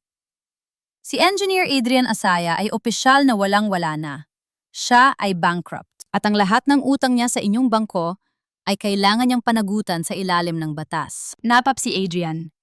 Ang kanyang mga mata ay nanlaki sa matinding pagkabigla. Ano, hindi pwede yan. Pinagpaguran ko ang proyektong yan. Lahat ng pera ko inilagay ko dyan. Pera mo, Adrian? Tanong ni Rosa may halong mapait na ngiti. Wala kang pera. Ang lahat ng meron ka ay galing sa pawis ng Tito Tomas mo at sa bawat isdang nilinis ko sa palengke. Ikaw ang nagpatayo, oo. Pero ang pundasyon ng lahat ng yan ay kasinungalingan. At ngayong lumabas ang katotohanan, ang palasyong itinayo mo sa buhangin ay tuluyan ng gumuho. Adrian Asaya, sumama ka na sa amin ng mahinahon. Utos ng opisyal ng NBI habang hinihila ang braso ng binata. Nay, tulungan mo ako. Huling sigaw ni Adrian habang kinakaladkad siya palabas ng ballroom, kasunod si Clarice na patuloy sa pag-hysterical. Ang mga dating panauhing pumapalakpak sa kanila ay nag-iwas ng tingin, tila ba ayaw madikitan ng dumi ng kanilang kahihiyan. Nang tuluyan ng mawala ang mga pulis at ang dalawang salarin, na mayani muli ang katahimikan sa Grand Ballroom. Ang mga opisyal ng bangko at ang CEO ay lumapit kay Rosa. Mrs. Asaya, sabi ni Mr. Villarreal nang may matinding paggalang. Ang bangko ay handang makipagtulungan sa inyo para sa maayos na paglilipat ng lahat ng assets. Ang Asaya Residences ay nasa ilalim na ng inyong pamamahala. Kayo na ang bagong may-ari ng lahat ng proyektong yon. Tumingin si Rosa sa paligid. Ang mga bulaklak, ang mga ilaw, ang karanyaan. Kanina ito ay simbolo ng kasakiman ni Adrian. Ngayon ito ay paalala ng kanyang tagumpay. Salamat, Mr. Villarreal. Sagot ni Rosa, ang kanyang boses ay kalmado at puno ng dignidad. Pero hindi ko kailangan ng subdivision. Ang lahat ng assets na nakuha ko ngayong araw ay agad kong ililipat sa Tomas Asaya Foundation. Ang lupang iyon ay hindi magiging tirahan ng mga mayayaman. Doon itatayo ang pinakamalaki at libreng klinika para sa mga mangingisda at vendor sa Iloilo, ang pangarap na tinangka nilang nakawin. Isang masigabong palakpakan ang pumuno sa ballroom. Sa pagkakataong ito, ang palakpak ay hindi para sa kasinungalingan, kundi para sa isang babaeng hindi sumuko sa gitna ng kawalan ng katarungan. Dahan-dahang naglakad si Rosa patungo sa malaking pinto ng hotel. Kasunod niya si Attorney Ben. Habang dumadaan siya sa gitna ng mga panauhin, nakita niya si Aling Nena. Huminto si Rosa at niyakap ang kanyang kaibigan. "Nena, salamat," bulong ni Rosa. "Salamat sa hindi paglimot sa akin." "Rosa, palagi kaming naniniwala sa'yo," sagot ni Nena umiiyak sa tuwa. "Bumalik ka na sa palengke ha, miss na namin ang pinangat mo." "Babalik ako, Nena, pero hindi na bilang biktima," ngumiti si Rosa. Paglabas ni Rosa sa lobby ng hotel, tumigil siya sa hagdanan. Ang sikat ng araw ay tumama sa kanyang mukha. Wala na ang amoy ng kulob na kwarto. Wala na ang amoy ng takot. Ang nalalanghap niya ngayon ay ang malinis at sariwang hangin ng kalayaan. Tumingin siya sa kanyang kamay sa esmeraldang singsing na kumikinang sa ilalim ng araw. "Tomas," bulong ni Rosa sa hangin, tila nakikipag-usap sa kaluluwa ng kanyang asawa. "Nagawa natin. Ang pangarap mo, ang pangarap nating dalawa, ligtas na. Wala nang makakaagaw nito." Sumakay si Rosa sa sasakyan ni Attorney Ben. Habang umaandar ang sasakyan, palayo sa hotel, tiningnan niya sa huling pagkakataon ang Grand Hotel, ang lugar kung saan tinangka ni Adrian na tapusin ang kanyang dignidad, pero doon din pala magsisimula ang kanyang bagong buhay. Si Adrian at Clarice ay haharap sa mahabang panahon sa loob ng rehas. Ang kanilang kasakiman ay nagdala sa kanila sa kadiliman, habang ang katapatan ni Rosa ang nag-akay sa kanya pabalik sa liwanag. Sa dulo ng lahat natutunan ni Rosa ang isang mahalagang aral. Ang yaman ay pwedeng nakawin, ang pangalan ay pwedeng dungisan, at ang katawan ay pwedeng ikulong. Pero ang isang pusong may utang na loob sa katotohanan at may dignidad na kasing tatag ng dagat ay hinding-hindi kailanman magagapi. Isang taon ang mabilis na lumipas mula nang yumanig sa buong lungsod ng Iloilo ang iskandalo sa Grand Hotel. Ang ingay ng mga balita ay napalitan na ng tahimik at payapang daloy ng buhay, gaya ng banayad na alon sa dalampasigan. Sa gitna ng mataong palengke madaling araw pa lang ay abala na si Aling Rosa. Nakasuot siya ng kanyang paboritong kupas na bestida at ang kanyang sikat na apron. Sa harap niya ay ang mga basket ng sariwang bangus at tulingan. Ang kanyang mga kamay bagamat may mga bagong kalyo ay maliksi sa paglilinis ng isda. "Doña Rosa, heto na naman kayo? Sabi ko namang sa inyo pwedeng-pwedeng na kayo mag-relax sa mansion nyo." Biro ng isang suki habang namimili. Natawa ng malutong si Rosa ang tunog na puno ng tunay na kaligayahan. "Naku Maring Nena, alam mo namang dito sa palengke ang buhay ko? Dito ko nakita ang lahat at dito ko rin ibabalik ang lahat. At wag mo nga akong tawaging Donya, baka lumayo ang mga isda ko." Sa kabila ng kanyang yaman, pinili ni Rosa na manatili sa kanyang payak na pamumuhay. Ang kanyang dating maliit na bahay ay ipinaayos niya hindi upang maging palasyo, kundi upang maging isang komportableng tahanan na bukas para sa mga nangangailangan. Maya-maya pa dumating si Attorney Ben. Nakangiti siya habang bitbit ang isang tarpaulin. "Rosa, handa na ang lahat. Ngayong hapon na ang inaugurasyon." Tumigil si Rosa sa paglilinis ng isda. Hinubad niya ang kanyang apron at naghugas ng kamay. Ang singsing na esmeralda sa kanyang daliri ay kumikinang tila sumasang-ayon sa kagalakan ng kanyang puso. Nagtungo sila sa isang malawak na lupain, malapit sa dagat ang lupang tinangka ni Adrian na tayuan ng subdivision. Ngunit sa halip na mga pader at gate ng mga mayayaman, isang malaki malinis at modernong gusali ang nakatayo roon. Sa itaas ng main entrance, nakasulat sa malalaking gintong titik, Tomas Asaya Memorial Clinic at Seafarer's Home. Libreng gamutan para sa marangal na mangingisda. Sa seremonya ng pagbubukas, hindi mga politiko ang nasa unahan, kundi ang mga vendor sa palengke, ang mga mangingistang may bitak-bitak na balat sa paa, at ang mga pamilyang dati ay hindi makabili ng gamot. Ang klinikang ito, panimula ni Rosa sa kanyang talumpate, ang boses ay matatag at puno ng pag-asa, ay hindi galing sa akin. Galing ito sa pangarap ng asawa ko si Tomas. Itinayo ito mula sa bawat isdang ibinenta namin at sa bawat sakripisyong ginawa namin. Ito ay paalala na ang tunay na yaman ay hindi nasusukat sa ginto, kundi sa serbisyo at utang na loob sa kapwa. Habang pinuputol ni Rosa ang ribbon, tumingin siya sa langit. Nadama niya ang banayad na simoy ng hangin tila isang haplos mula kay Tomas. Bumubulong na, "Salamat Rosa, nagawa natin." Ngunit sa gitna ng liwanag, ang karma ay patuloy na naniningil sa dilim. Sa loob ng Iloilo District Jail, nakaupo si Adrian sa isang sulok ng masikip na selda. Ang kanyang barong Tagalog ay napalitan na ng kulay kahel na uniforme ng bilanggo. Ang kanyang mga kamay na dati ay ayaw madumihan ngayon, ay puno ng galos dahil sa gawaing bahay sa loob ng kulungan. Wala na ang kanyang mga kaibigan, wala na ang kanyang kumpanya, at wala na ang kanyang dignidad. Sa bawat gabi ang tanging naririnig niya ay ang boses ni Rosa, ang inang binigo niya. Ang pagsisisi ay isang lason na dahan-dahang kumakain sa kanyang kaluluwa dahil alam niyang wala nang halaga ang kanyang katalinuhan kung wala siyang puso. Samantantala sa isang malayong probinsya, nakatira si Clarice sa isang maliit na paupahang kwarto. Wala na ang kanyang trabaho sa bangko dahil sa blacklist. Ang kanyang mga mamahaling gamit ay naibenta na para pambayad sa abogado, ngunit hindi pa rin sapat. Mag-isa niyang pinalalaki ang kanyang anak sa gitna ng kahirapan. Tuwing makakakita siya ng isda sa palengke, naalala niya ang muka ni Aling Rosa. Ang hiya na idinulot niya sa iba ay bumalik sa kanya ng 10 beses. Natutunan niya ang pinakamakitid na paraan na ang ganda at ambisyon ay walang kwenta kung ang pundasyon nito ay kasinungalingan. Nagpadala si Rosa ng tulong pinansyal para sa bata sa pamamagitan ng isang foundation. Ngunit hinding-hindi niya hinayaang makapasok muli si Clarice sa kanyang buhay. Ang pagpapatawad ay isang regalo, pero ang tiwala ay kailangang pag-irapan. Lumubog ang araw sa Iloilo.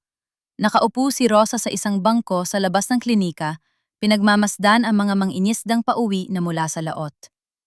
Ang dagat ay tahimik sumasalamin sa kapayapaang nasa loob na kanyang dibdib. Lumapit sa kanya ang isang batang lalaki, anak ng isa sa mga pasyente ng klinika. "Lola Rosa Amoy, isda po ba kayo?" tanong ng bata habang lumalapit. Nakanghiting niyakap ni Rosa ang bata. "Oo anak, amoy isda ako. Dahil ang amoy na ito ang amoy ng pagsisikap, amoy ng dangal, at amoy ng isang babaeng hinding-hindi mo kayang talunin." Sa dulo ng lahat, si Aling Rosa ay nanatiling Aling Rosa. Isang tinderang may pusong ginto, isang asawang tapat sa pangarap, at isang matatag na babaeng nagpatunay na ang karma ay hindi natutulog.